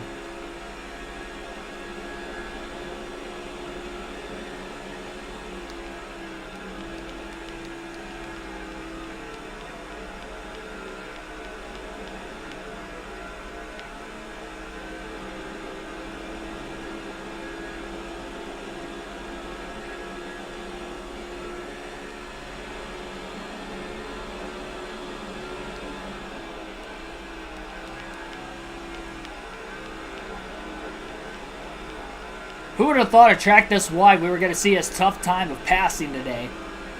Again, this is primarily a one-groove racetrack, so I kind of expected that was going to happen, but I didn't think it was going to be quite as hard as what it's actually turned out to be in this one so far. Terry Labonte in the 5 car up ahead. Ryan Newman, Greg Biffle closing in on Labonte. I don't think Newman's going to be able to lead the most laps today. He's going to have to lead quite a few to catch up to both Biffle and Gordon's total. It's got to be close, though, between Biffle and Gordon so far. Which, again, would be important for Biffle to try and get to the lead.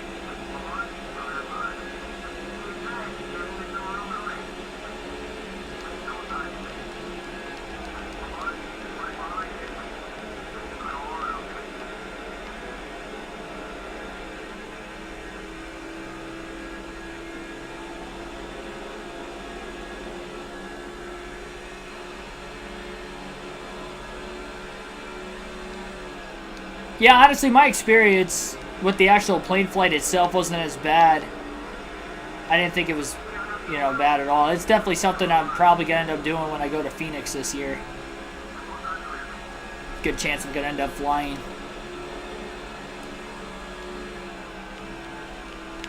One car blowing up on the inside of the racetrack all the way down to the apron, and it is Scott Riggs in the 10 car.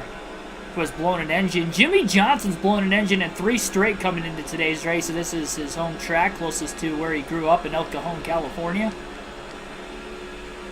So we'll also keep an eye on that today, and I wonder if Dale Jr.'s podium streak is in danger as well.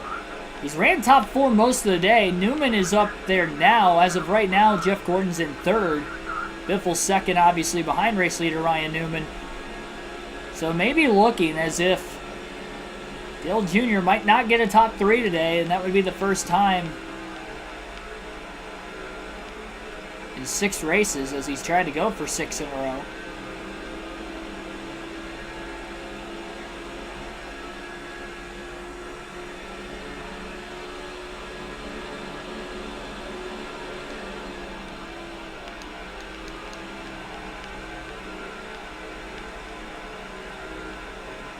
Definitely rolled the bottom a lot better than Newman that time, and as you see off the hood camera right now, Biffle's got a pretty good run. He's all over the back of the 12.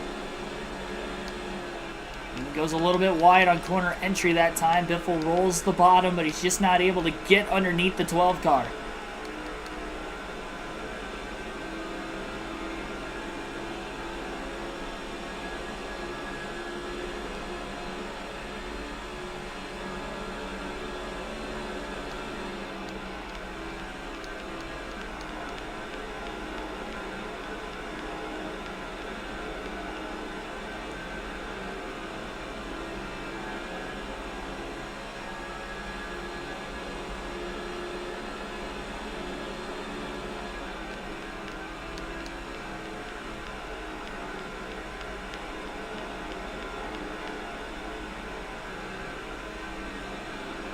Quite a few lap cars now coming up in front of both Newman and Biffle this time by. A couple of them going side by side. That's how Biffle was able to pass Gordon the one time today. And Biffle led ever since until Newman just took the lead during the most recent green flag pit stops was because of the heavy lap traffic. And the 142 car was involved in that pass, and he is in this pack as well. But this time he's going to stay wide. As Ryan Newman and Greg Biffle follow each other on the bottom lane to get through the heavy pack of lap cars. Pretty easy for the 12 and the 16 that go around.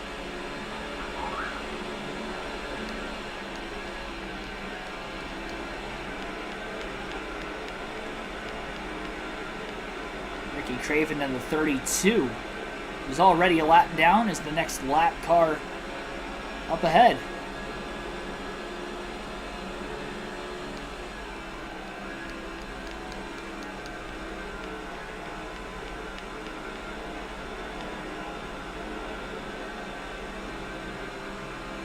Might want to clarify graduate college, not high school. Might seem a little weird.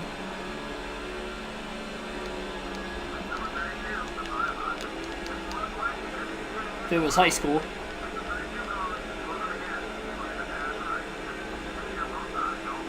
College or, you know, whatever. Didn't you say she was in medical school?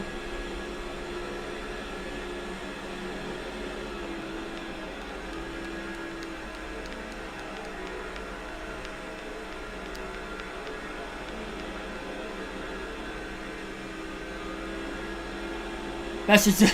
You didn't have to retract the message, you just had to clarify.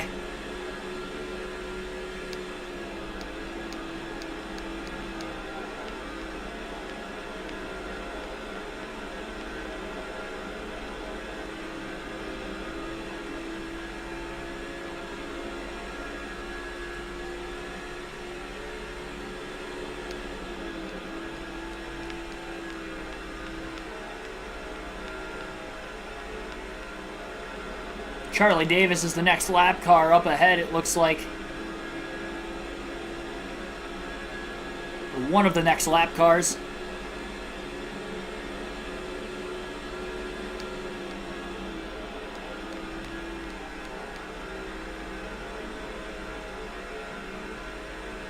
He must not be. These guys aren't closing in quite as quickly. They should be catching pretty soon, though, otherwise.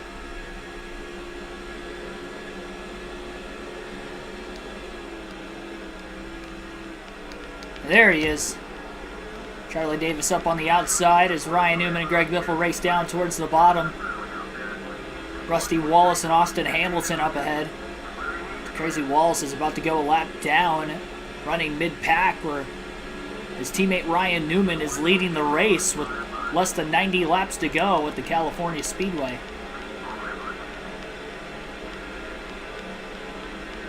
Hamilton goes a second lap down. This will be Rusty Wallace's first lap he'll lose today, so he'll be in the free pass position.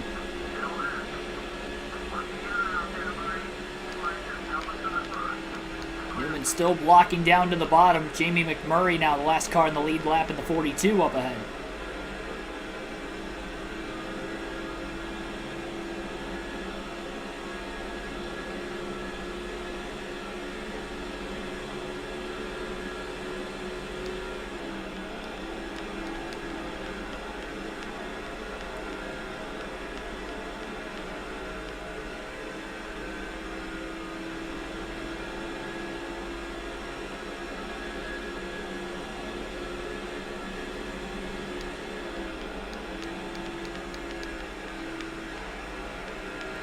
McMurray staying high. They easily let the leaders race underneath him.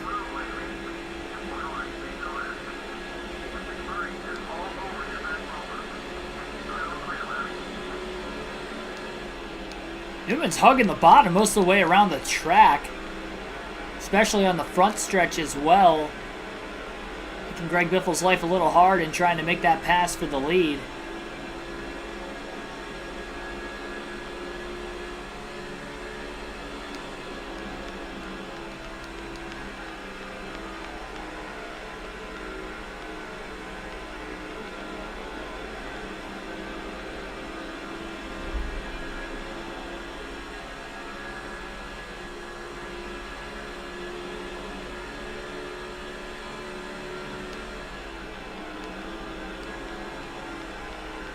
Trying to back up turns 1 and 2, maybe a little bit better.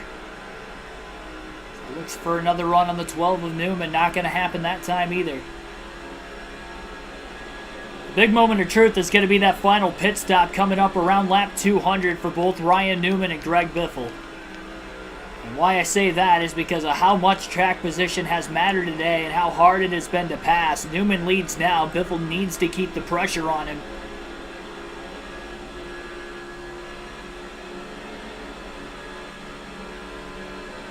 I know these two are going to be close to the end on fuel. Biffle is a lap better on fuel to make it on one more stop than Ryan Newman.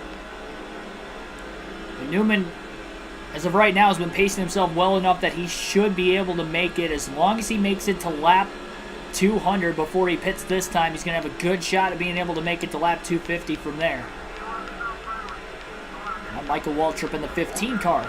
Going to go a lap down.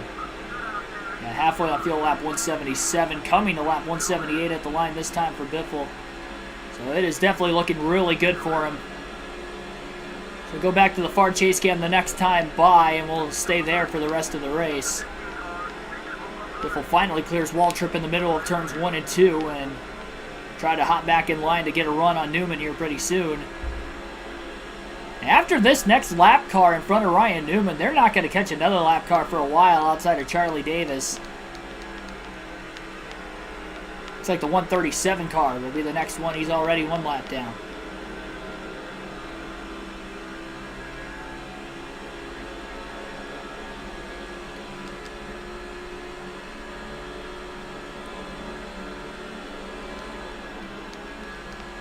And they're going to get underneath the 137 pretty easily.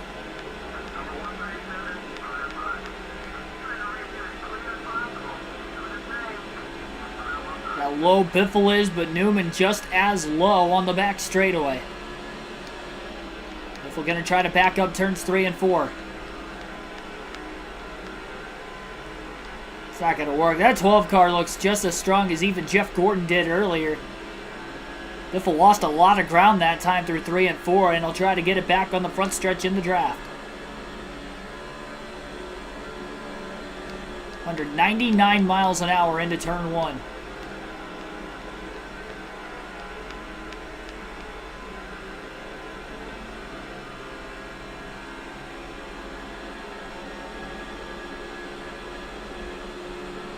On the backstretch, 197 miles an hour into turn 3.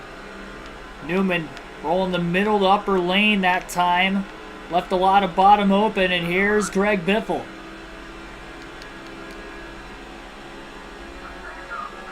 Biffle not going to get him that time, but he is underneath him. Newman had a little bit better pull off the outside that time, and he holds clear into turn 1. As they close on the slow car of Charlie Davis off of turn 2. Biffle to the inside of Newman. Newman checked up maybe a little too much. And Biffle will try to clear Newman. They make contact into turn 3. Aggressive move by Greg Biffle, but he knows how hard it is to pass here. And he forces Newman up the track and put Newman in a vulnerable spot, and Biffle will have the lead at lap 182.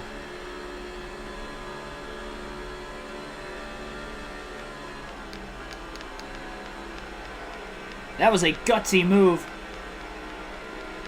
I don't think Newman would have appreciated that either. It's been a clean race pretty much all day long up until that. And a fast track like this, and they were going over 195 miles an hour at the point of contact. Dangerous situation. Both cars kept it off the wall. They continue to stay green, and now Newman is put in a tough spot with a lot of clean air in front of Greg Biffle for the meantime. And Biffle is the one now out in front.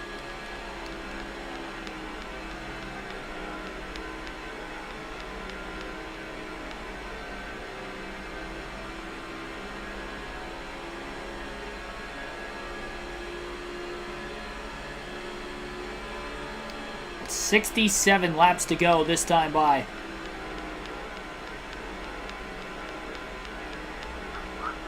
Right front is wearing out now on the number 16 Ford of Greg Biffle.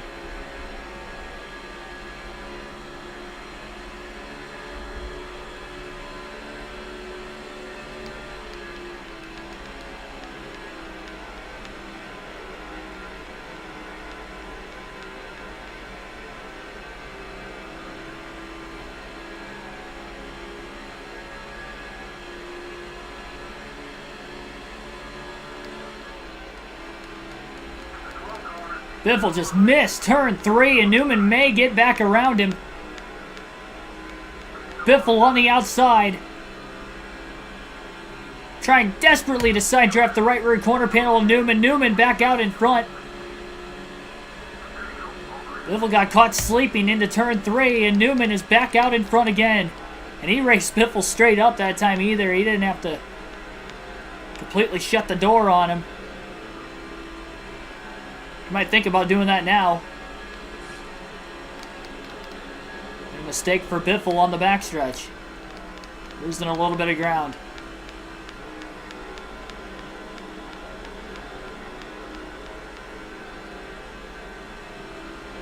Yep, one more stop left. Right around lap 200. For both Ryan Newman and Greg Biffle. A lot of the field looking more on the short side of things as far as trying to make it on field to the end.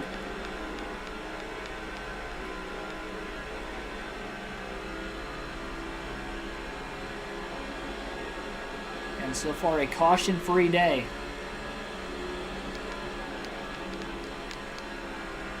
Now Biffle has to try to get around the 12 car once again. Looking low. Off of turn 4, Biffle a little loose that time.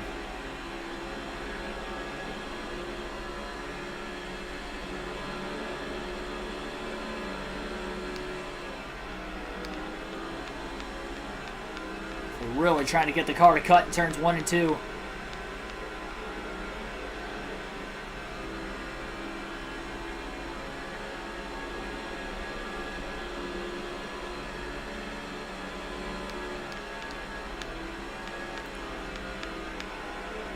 Newman with a wider arc. Biffle a lot flatter through 3 and 4. On the bottom of the racetrack, it's Newman now up to the outside trying to block the Biff. Into turns 1 and 2. Biffle trying to force Newman into a mistake. Going way up to the outside. Newman going to mimic the line. Both cars keep it off the wall. That didn't work. We'll try it again in turns 3 and 4. Not a lot of grip up here. Risky for Biffle just to hang on to his car in this situation. Newman in the same circumstance. None of that is working out. Biffle trying a different line, and Ryan Newman just keeping the dirty air on for Greg Biffle.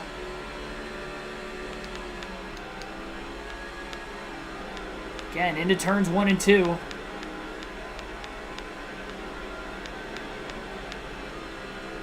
And I don't think Ryan Newman's going to be making that mistake. It's worth a try. It's going to be frustrating for Biffle that he was able to pass him once. But that might have been it. Well, never mind. He stuck the bottom really well. He had half of his car down on the white line that time. Newman leads that lap. A lot of side drafting going on in the tri-oval as they're side by side for the lead into turn 1. Newman trying to pitch the 16 of Biffle. Biffle going to try to keep it off of him. An attempt to make a clean pass this time. Clear off of turn 2. Biffle has passed Newman. And as they close in on the 123 of Charlie Davis. Oh, Biffle's going to be locked in line behind him. He gets into Davis. And Newman is back in the lead again.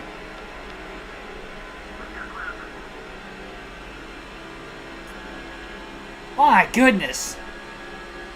Every time Biffle thinks he's got him cleared and right where he wants him, something happens. And Biffle ends up losing the lead. That time it really wasn't his fault. He was going low, but then Davis was down there, and then he moved up in the middle of the corner, but so did Davis.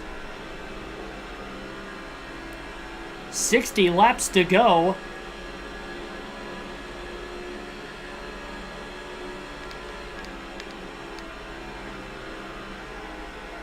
Again through 3 and 4. Biffle on the bottom. Just can't get underneath Ryan Newman.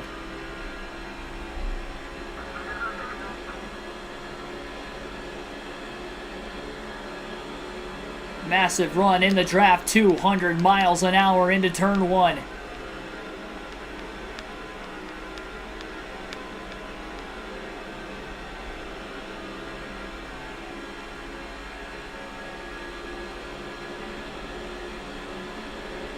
Biffle trying to stay up on the 16 of Biffle.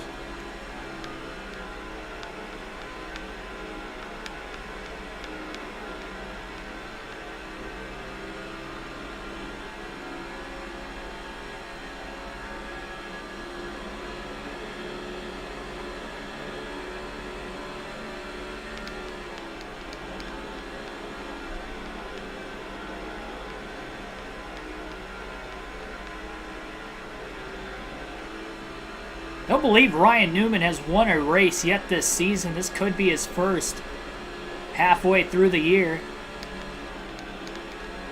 Into turn 3. Newman a lot wider than Greg Biffle. And that opens up the bottom again. Biffle to the inside. Both the right rear and the left front starting to wear out a little bit on the 16. As he tries to side draft Ryan Newman in the tri-oval. But Newman had a better run off the exit of turn 4. And he holds on. Again, though, he'll go wide in turns 1 and 2. Biffle hooks the bottom, and he's there again, but will Newman off the outside get a little bit better run? Biffle, deep dive into turn 3. Gonna go up the track. Oh, Newman missed the corner. Newman goes way wider. Biffle was starting to go up as he slid up in front of him, but Ryan Newman really bobbled in the middle of the corner. Now he makes a mistake, and Greg Biffle's back on top at lap 195.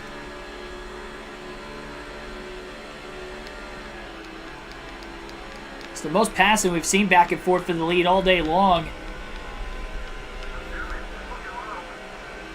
Newman looking to the inside of Biffle. Of course, these guys on older tires right now probably helping that.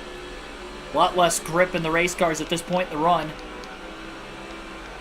Newman again going a little bit wide in the middle of 3 and 4 as he may be getting a little tight at this end of the racetrack. And the front of the car wants to wash up the track.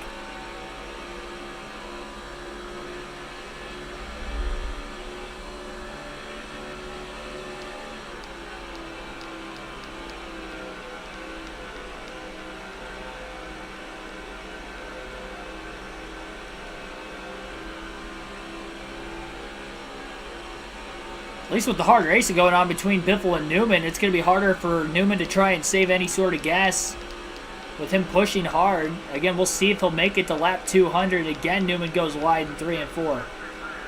Left rear down into the yellow now for Biffle. 1/8 of a tank of fuel left for the Biff. Lap 197 at the line. Could probably go to about lap 201. I don't think Biffle's going to push it any further than that. Be way too risky to do that. It's gone 50 or 51 laps in the first 3 runs. 50 twice, 51 once. Plans on just going 50 again this time, and they'll only have to go 49 laps on the last run, which, again, should be no problem for Greg Biffle. And, of course, that is assuming this race stays green to the end. Up 198 at the line. Still no caution today. I don't know how crazy the restarts are at California. We did see a late caution, and the field get bunched right back up again. I would imagine we're going to see some drivers pit who think they can't make it on fuel on just 4 stops. Newman putting the pressure on Biffle. Biffle got a little loose on the bottom that time. Newman on pit road at lap 198. I don't know if he's going to be able to make it on fuel to the end of the race now. Lap 199, Biffle's still on the track and hangs on to the lead with no pressure from behind. So Newman may cycle to the lead by pitting now, which could help him get track position, but I don't know if he's going to be able to go 52 laps on fuel. I don't think we've seen anybody go 52 laps on fuel all day today. Most I've seen anybody go is 51. There's Charlie Davis in the 123 car again. Biffle going to go to the outside to get around him. Returns 3 and 4. So again, Biffle will pit at lap 201. We'll have 50 laps to go this time by at the California Speedway. There's Ryan Newman. He'll go a lap down, but he's already made potentially his final stop. If he can make it on fuel to the end, this is his last stop. But if he can't, this might fall right into Greg Biffle's lap late. It's going to be interesting considering Newman is likely going to be the leader, pitting 3 laps before Biffle. Unless this Mr. Clean Crew has a blistering fast pit stop, which is definitely possible. I wouldn't doubt that they can get a really fast stop going for themselves here.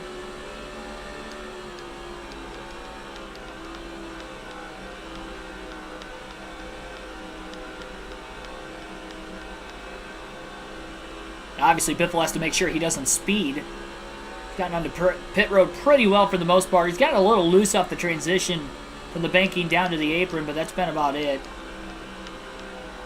Still been pretty fast getting in there every time while pushing it on the edge, and here he comes off turn 4, locking the tires up, and he'll easily be able to back it down to the commitment line.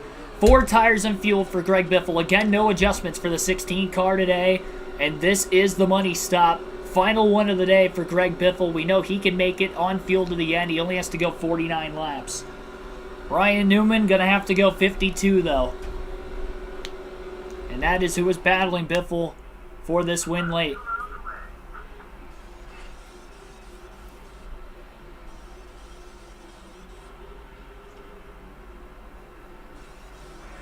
So a fuel mileage race at the California Speedway today, as we mentioned, could happen if we go caution-free. Oh, trouble on pit road!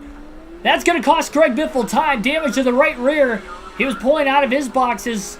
His teammate Jeff Burton was pulling in, and that costed Greg Biffle a lot of time because Ryan Newman is going to be way ahead now.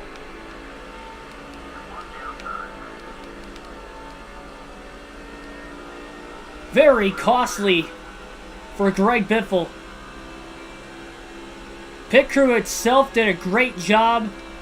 That contact, though, nearly turning Greg Biffle on pit road from a teammate of all, Jeff Burton. Terrible timing for Burton trying to pull into his box as Biffle was pulling out. And with 48 laps to go, Ryan Newman is about 2.8 seconds ahead of Greg Biffle. That's the largest deficit Biffle has been behind the leader today. Black Ace, welcome to the stream.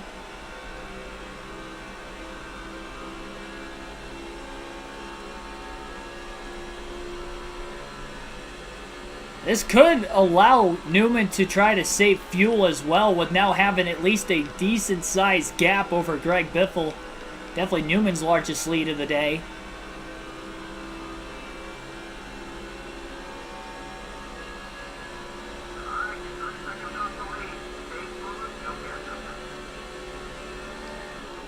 Biffle's going to have to run some time trial laps from now to the finish. I don't think the damage on the right rear is going to cost him too much time.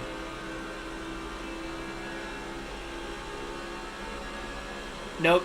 Track position means so much today, Billy. If a caution comes out, we're staying out. We know we're good to the end on fuel. I'm not worried about it at all. And here comes Jamie McMurray, so some of these other drivers are pitting now that the window's open. They're topping off.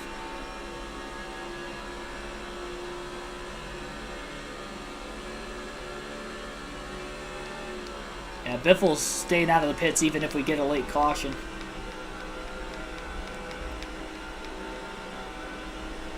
He's good to the end. The caution's only going to save fuel as well, so he's sitting about 1 to 2 laps to the good right now. But feels very confident that he's going to be able to make it these last 49 laps.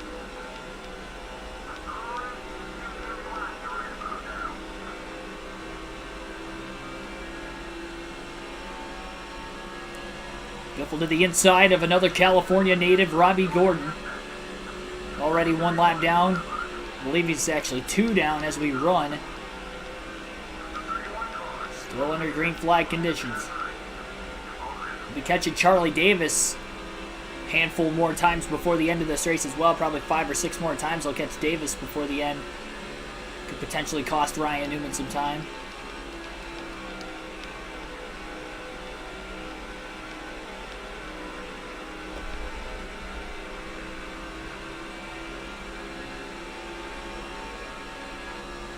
Newman 1.9 seconds ahead of Greg Biffle. I think Biffle's led a few more laps than Jeff Gordon. Could be wrong, but I believe he has led more than him at this point.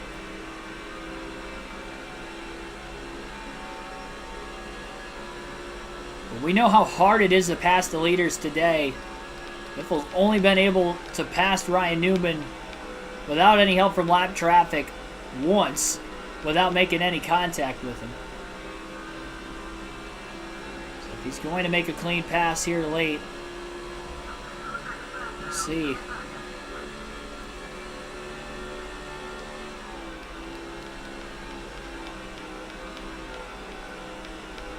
Kurt Busch, first car 1 lap down in the 97.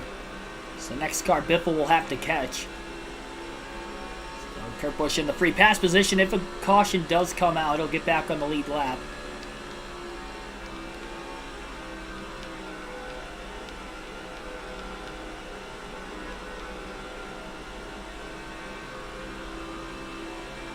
If we're trying to lock himself in line behind Busch, get some drafting help in the tri-oval at least.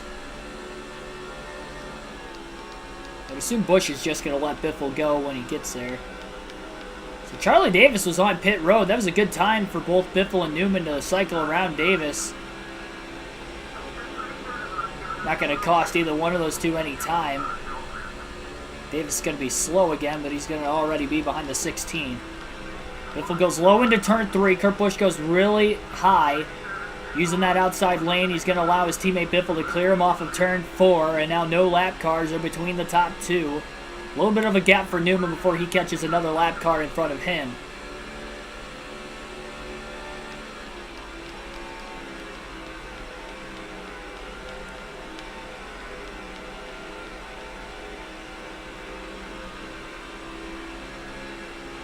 How's it going, Bezo?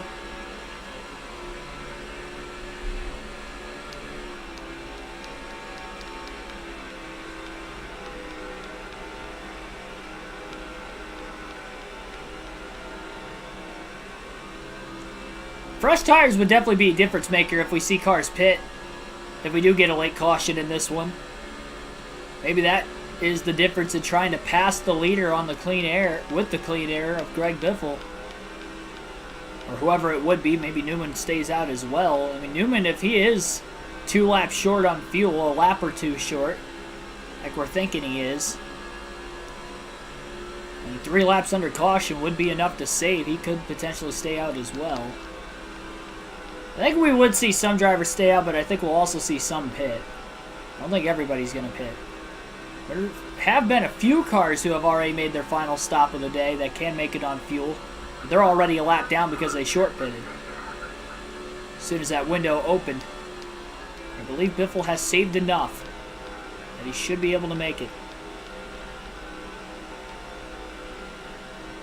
And he is still closing on Ryan Newman, down to about 9/10 of a second off. And Newman hasn't really dealt with any lap traffic yet either, so that's helping Biffle.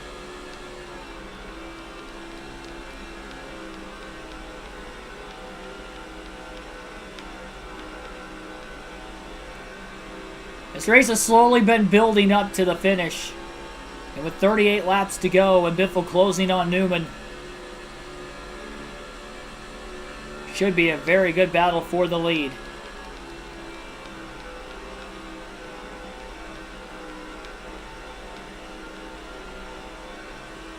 Just over an hour away from the start of today's Cup Series race in real life. Again, no live commentary today for that race.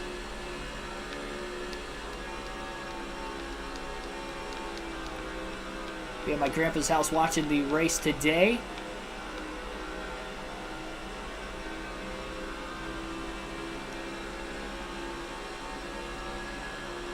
I'll make it up to you guys next weekend. We'll be doing live commentary for the Xfinity and the Cup Series race at Martinsville next weekend. More streams during the week as well, so definitely like and subscribe if you haven't already, again, for more daily NASCAR content. Biffle not quite within drafting range of Ryan Newman yet, but he is getting there. And hard to pass the leader, though. That is going to be a tough out to try and get around Ryan Newman in the 12. Really turned it on in these final 100 laps. Newman wasn't really a threat before that, but after that third set of pit stops when he somehow cycled to the lead, an uphill climb, but now he's in position to potentially win if things fall his way.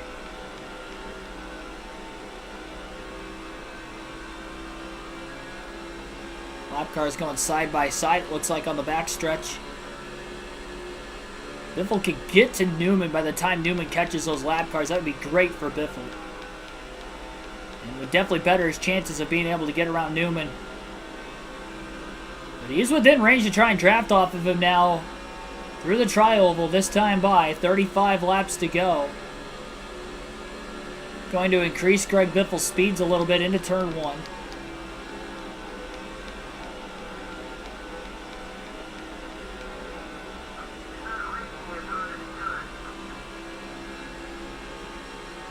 Pick is Kyle Busch today. That's my pick as well.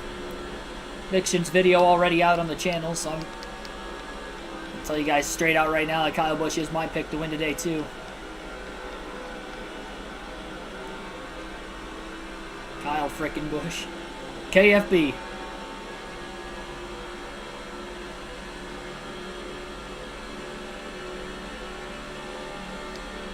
Biffle definitely going low the whole way into turns 1 and 2. Biffle trying to squeeze Newman behind the lap car.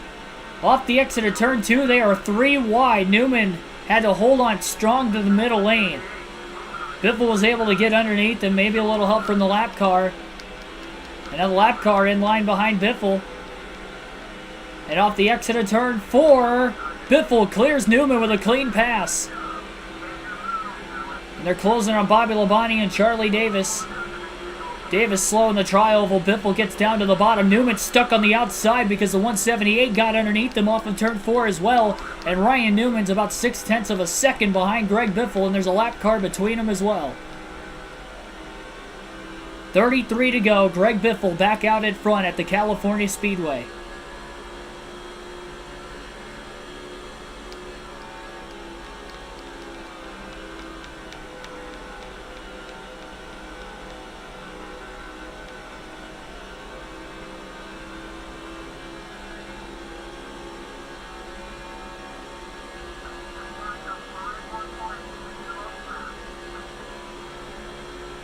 Seems like Greg Biffle has just clinched the most laps led today, leading that last lap. So he has beaten Jeff Gordon in that aspect. Now he has to beat Ryan Newman for the race win. And whoever else may have a chance late if we do get a caution. So far, again, we are caution free. As we'll be coming to 31 laps to go this time by.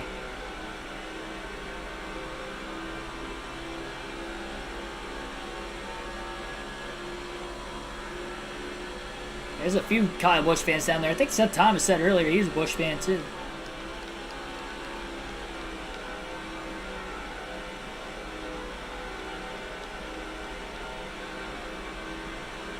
So Newman back within range behind Biffle, but it's going to be tough to pass him. And obviously, With him no longer having the lead, and even if he does take the lead, he's not going to be able to pull away with the draft here at California. That Newman's just got to hope he has enough fuel to make it to the end of the race. Biffle's definitely putting Newman in a vulnerable situation. 30 to go. He may not make it.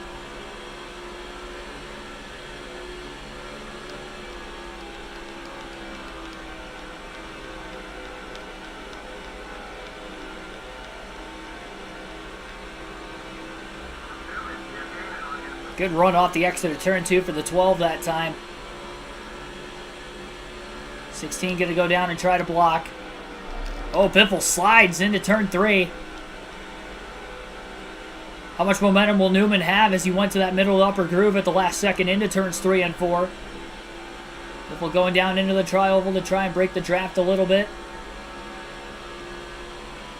And here comes Ryan Newman looking to the outside for the lead. A power move by Newman if he can pull this off.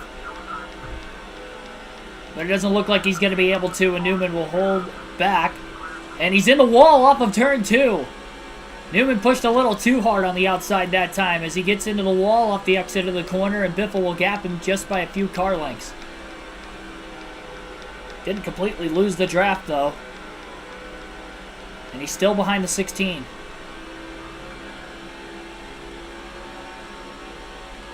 Biffle trying to break the draft. That wasn't a good idea. That was a huge loss of momentum for the 16. And it's Ryan Newman out in front again. That was a big mistake by Biffle.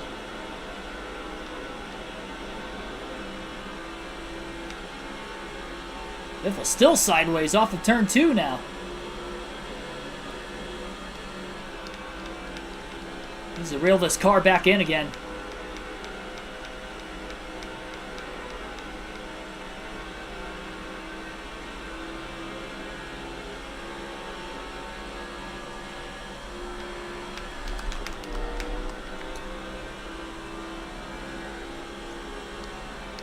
Biffle is all over the place on the front stretch, and he's now 0.7 of a second behind Newman.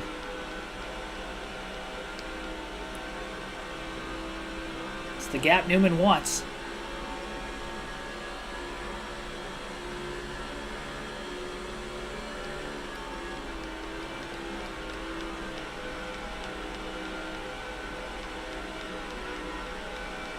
Favorite Kyle Busch scheme? I think I was asked that a little while back. Honestly, even just like the traditional M&M schemes, the 2008 scheme I really like for whatever reason. 2008 Car of Tomorrow M&M scheme is always one of my favorites of his. Yeah, the crispy M&Ms is pretty good. The Skittles cars, though, it's just very colorful. It's always had a lot of good paint schemes. The last couple of years, the Interstate Battery scheme's been pretty good, too. Lightning bolts going around the race car.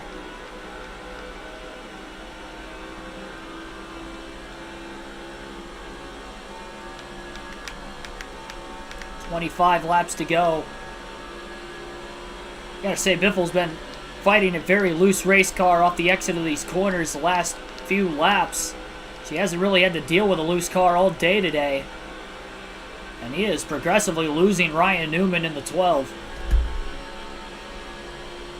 Have to dig deep and try to find a way to get around him late. 24 laps to go this time by. Newman runs the middle to upper lane that time through 3 and 4.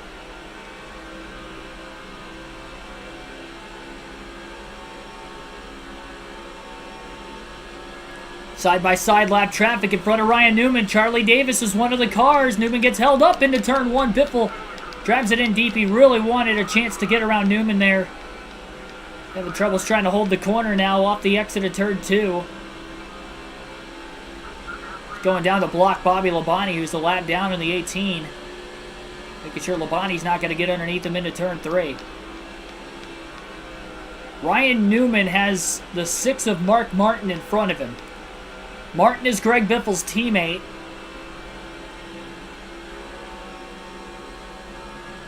And if Martin holds up Ryan Newman enough, Greg Biffle might have a chance to get around him, but it looks like Newman will easily get under Martin into turn 1.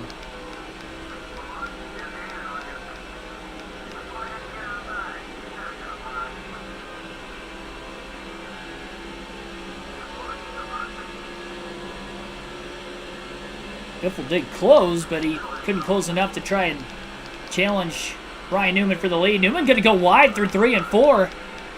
Oh, he left a ton of bottom open that time, and Biffle's underneath him off of turn 4. Trying to side draft him through the tri-oval. That was a mistake by Ryan Newman. He's given up a 7/10 of a second lead over the last handful of laps. And off the exit of turn number 2, Biffle will slide up into P1 once again, passing Ryan Newman late for the lead. They'll be coming to 21 laps to go this time by. Newman in the driver's seat with Biffle on the hot seat now off the exit of turn 4 this time. Biffle is going to make it hard on Ryan Newman.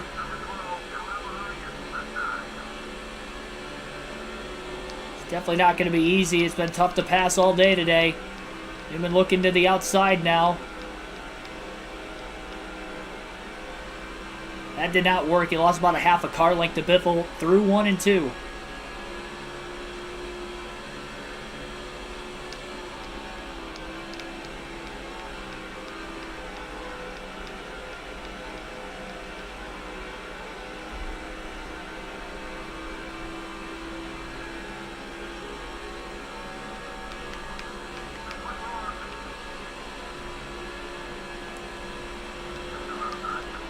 To the outside, into turns 1 and 2.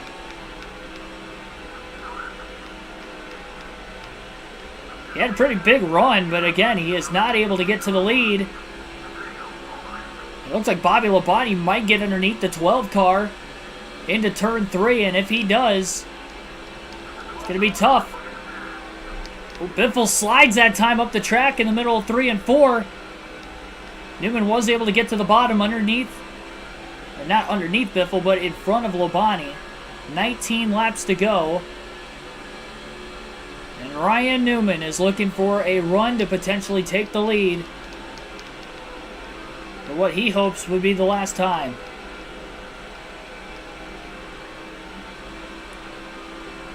Low exit to turn 2. Biffle with a block on the back straightaway.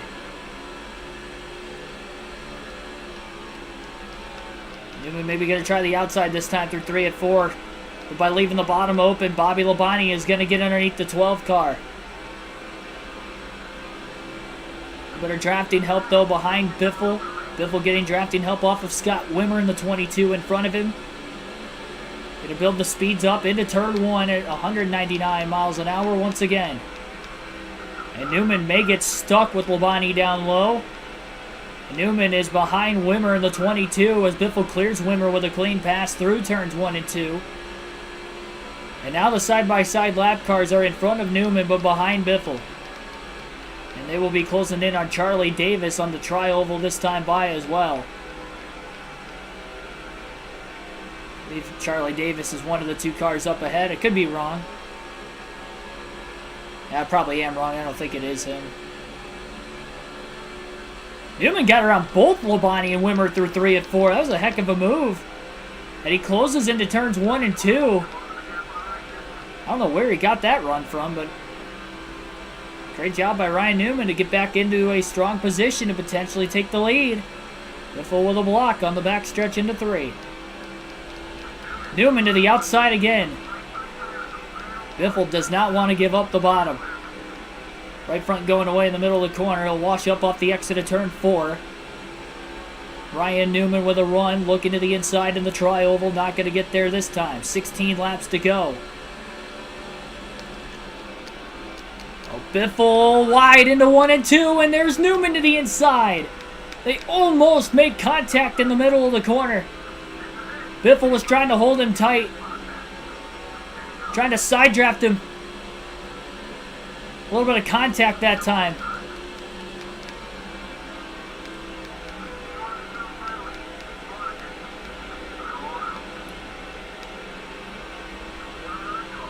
Newman blocking Biffle.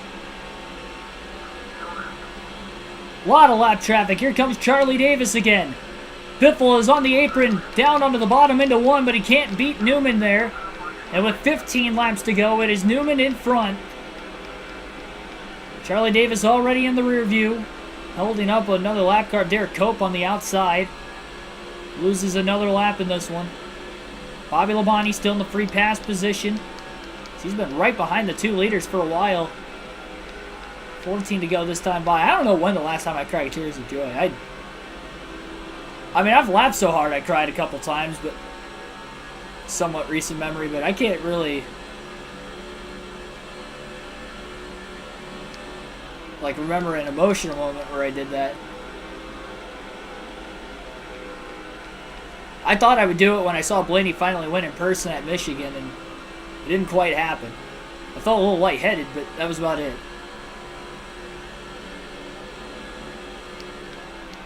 A lot of joy that day, but not tears of joy. Biffle gets a little sideways on the apron again. And again, it is Ryan Newman in the 12. Fending off Greg Biffle. Oscar Ramirez Herrera, welcome to the stream. And welcome all of you guys tuning in, maybe for the first time. Like and subscribe for more daily NASCAR content as we have 13 laps to go at California. Ryan Newman and Greg Biffle battling for the lead late. In a race that has gone caution-free so far.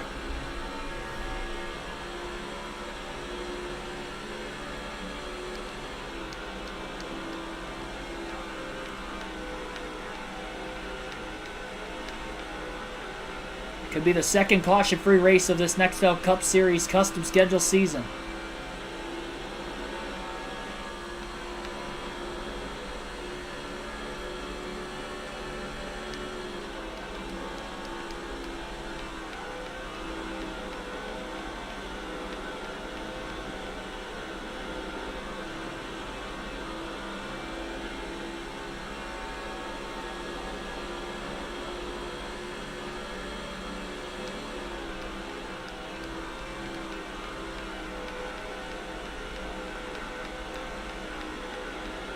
I just don't know if Greg Biffle's going to be able to muster up enough to get around the 12 car. But remember that Ryan Newman is pretty close on fuel to the end of this race as well. He pitted last at lap 198. Biffle pit at lap 201. Biffle only has to go 49 laps in this run. Newman has to go 52. We haven't seen anybody go past 51 laps on a full tank of fuel in this race. As long as Biffle could at least keep the pressure on Newman, Newman may run out of gas at the finish. Biffle can't just sit here and wait for that, though, because even if we get a caution the final 5 laps, it could end the race as well. Even though we have gone caution-free so far today, there are a couple cars making their way onto pit road that time by 10 laps to go at the California Speedway.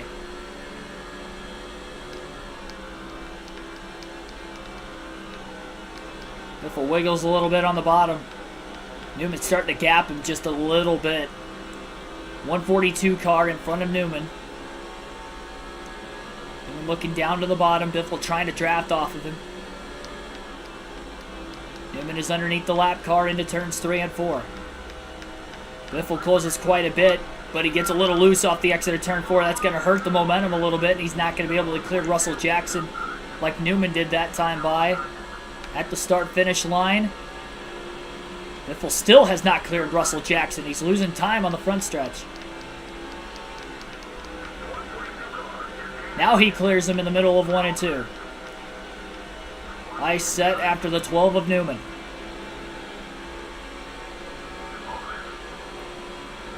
Still within drafting range on the back straightaway into turn 3. It's coming down to the wire. How about this? So we're going to get this race done in less than 3 hours a day. A 500-miler with this caution-free race so far. 8 laps to go for Ryan Newman.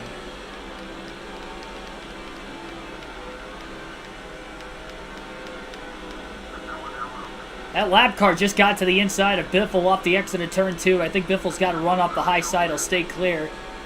Drafting help with Ryan Newman as well going to help. Needs to close that gap, though. Gets loose again on the older tires in the middle of 3 and 4. Skirting around quite a bit.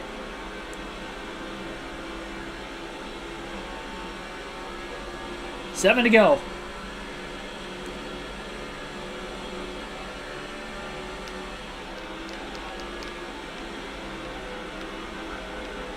front going away now on the 16. I'm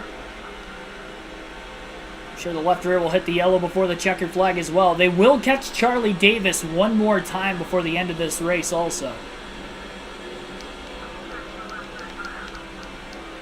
So that could be a factor in the finish as well. Biffle is all over Newman's back bumper this time.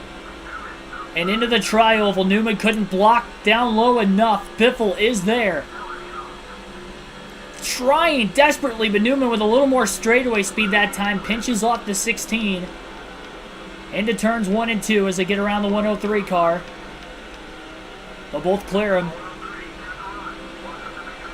5.5 laps to go. That's still 11 more miles. The California Speedway. Biffle drives it deep into turn 3, but he slides a little too deep.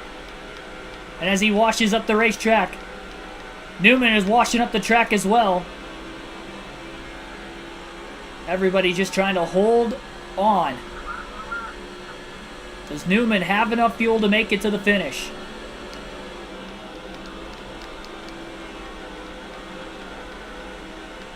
Newman a little bit wider. Biffle with the wider arc into 1 and 2, but big chop off in the exit of turn 2 by Newman to pull down to the inside. Biffle had a little bit of a run going until he moved down in front of him. Newman really wide in 3 and 4. But again, in the middle of the corner, he's able to get the car to rotate down to the bottom. Biffle is there again off of turn 4. And again, looking for a side draft on the 12. But Newman's clear. 3 lap cars coming up in front of the 12. Will that be an opportunity for Biffle to get a run? Newman to the inside of Ricky Craven. Still 2 more cars in front of him yet. Biffle with a little mistake going too far wide off of turn 2. Biffle sliding around too much. He's overdriving the car trying to get to the 12. 3 laps to go at the line. Newman could not get underneath of Austin Hamilton. Caught him in a bad spot off the exit of turn 4. It's been so hard to pass the leader all day today, and Newman is doing a great job. He's hitting his marks. Biffle does not. He goes wide. Making a little contact with Austin Hamilton now. And Hamilton's in the wall off of turn 2, and Craven almost ran into the back of him. Don't need a caution right now. That would end the race. No cautions on the final lap, though, if we get there. Newman staying out. 2 to go. He's committed now. I don't think he wants to pit. Does he have enough fuel to go the final 4 miles?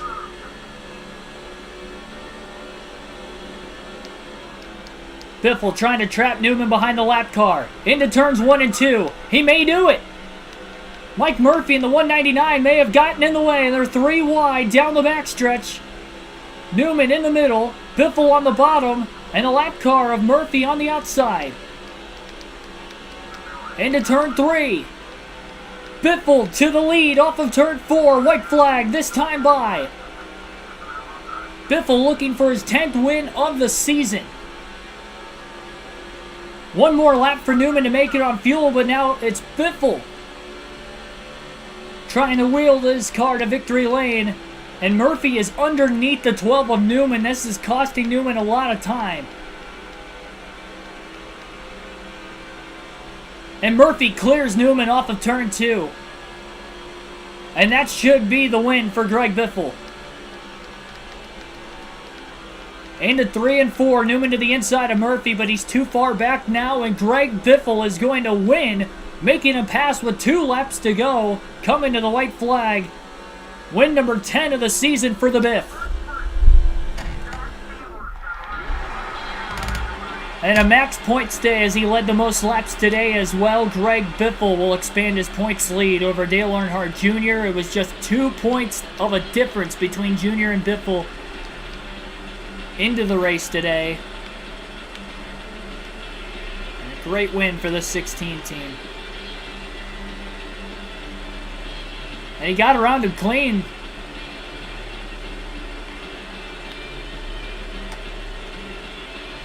Murphy definitely got in the way, but that allowed Biffle to make the pass for the win. Biffle gets the win, but I think he's sharing some of the winner's purse with Mcmurray because that definitely helped him get around Newman, who did have enough fuel to go 52 laps to the end of the race. Even with that hard battle where he wasn't really saving a lot. Now Ryan Newman knows what it feels like to be screwed by a lap car. Oh, jeez. Only 5 cars finish on the lead lap in today's race.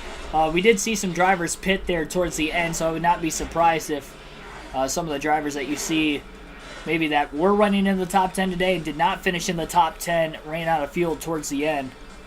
Run out of fuel during the burnout. I didn't even think about that. I didn't, though. 2 hours, 42 minutes to finish 500 miles today. That might be one of the quickest 500-mile races in NASCAR history. Average race speed, 184.24 miles an hour. That is really close to the fastest race in NASCAR history, but it's not quite there.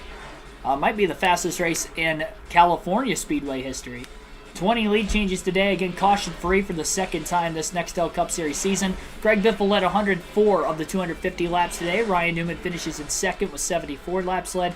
Jimmy Johnson finishes third. He does not DNF. That would have been 4 in a row if he did, so he ends that streak with a good finish at his home track. Kevin Harvick finishes fourth today at his home track as well, and Elliott Sadler rounds out the top 5. Another good run for Sadler this season. Jeff Gordon led 59 laps, finishing in 6th. Tony Stewart led 8 laps in 7th. Jamie McMurray 8th. Dale Jr. led 3 laps today, finishing 9th. And Matt Kenseth will round out the top 10. Jr. with a good finish, but his podium streak will come to an end. He had 5 straight top 3 finishes today coming in, but that will come to an end. He does have another top 10, though, to go along with this pretty good season for him so far. But he will lose points regardless to Biffle, especially Biffle getting the max points day today. Take a look at who all blew engines in today's race. Casey Kane, Parker, Kyle Petty, Ricky Rudd, Scott Riggs. We saw Charlie Davis finish, but he was a bunch of laps down.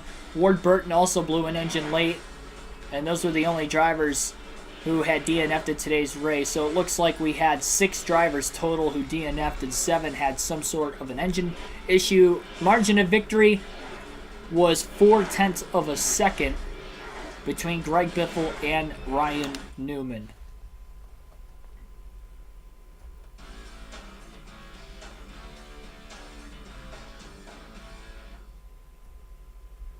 There you saw Greg Biffle in victory lane, and we'll take a look at the new points lead for Greg Biffle over Dale Jr. before we put an end to the stream today. The Alabama 500 at Talladega under the lights will be coming your way on the channel, and it will be coming your way in a couple of nights.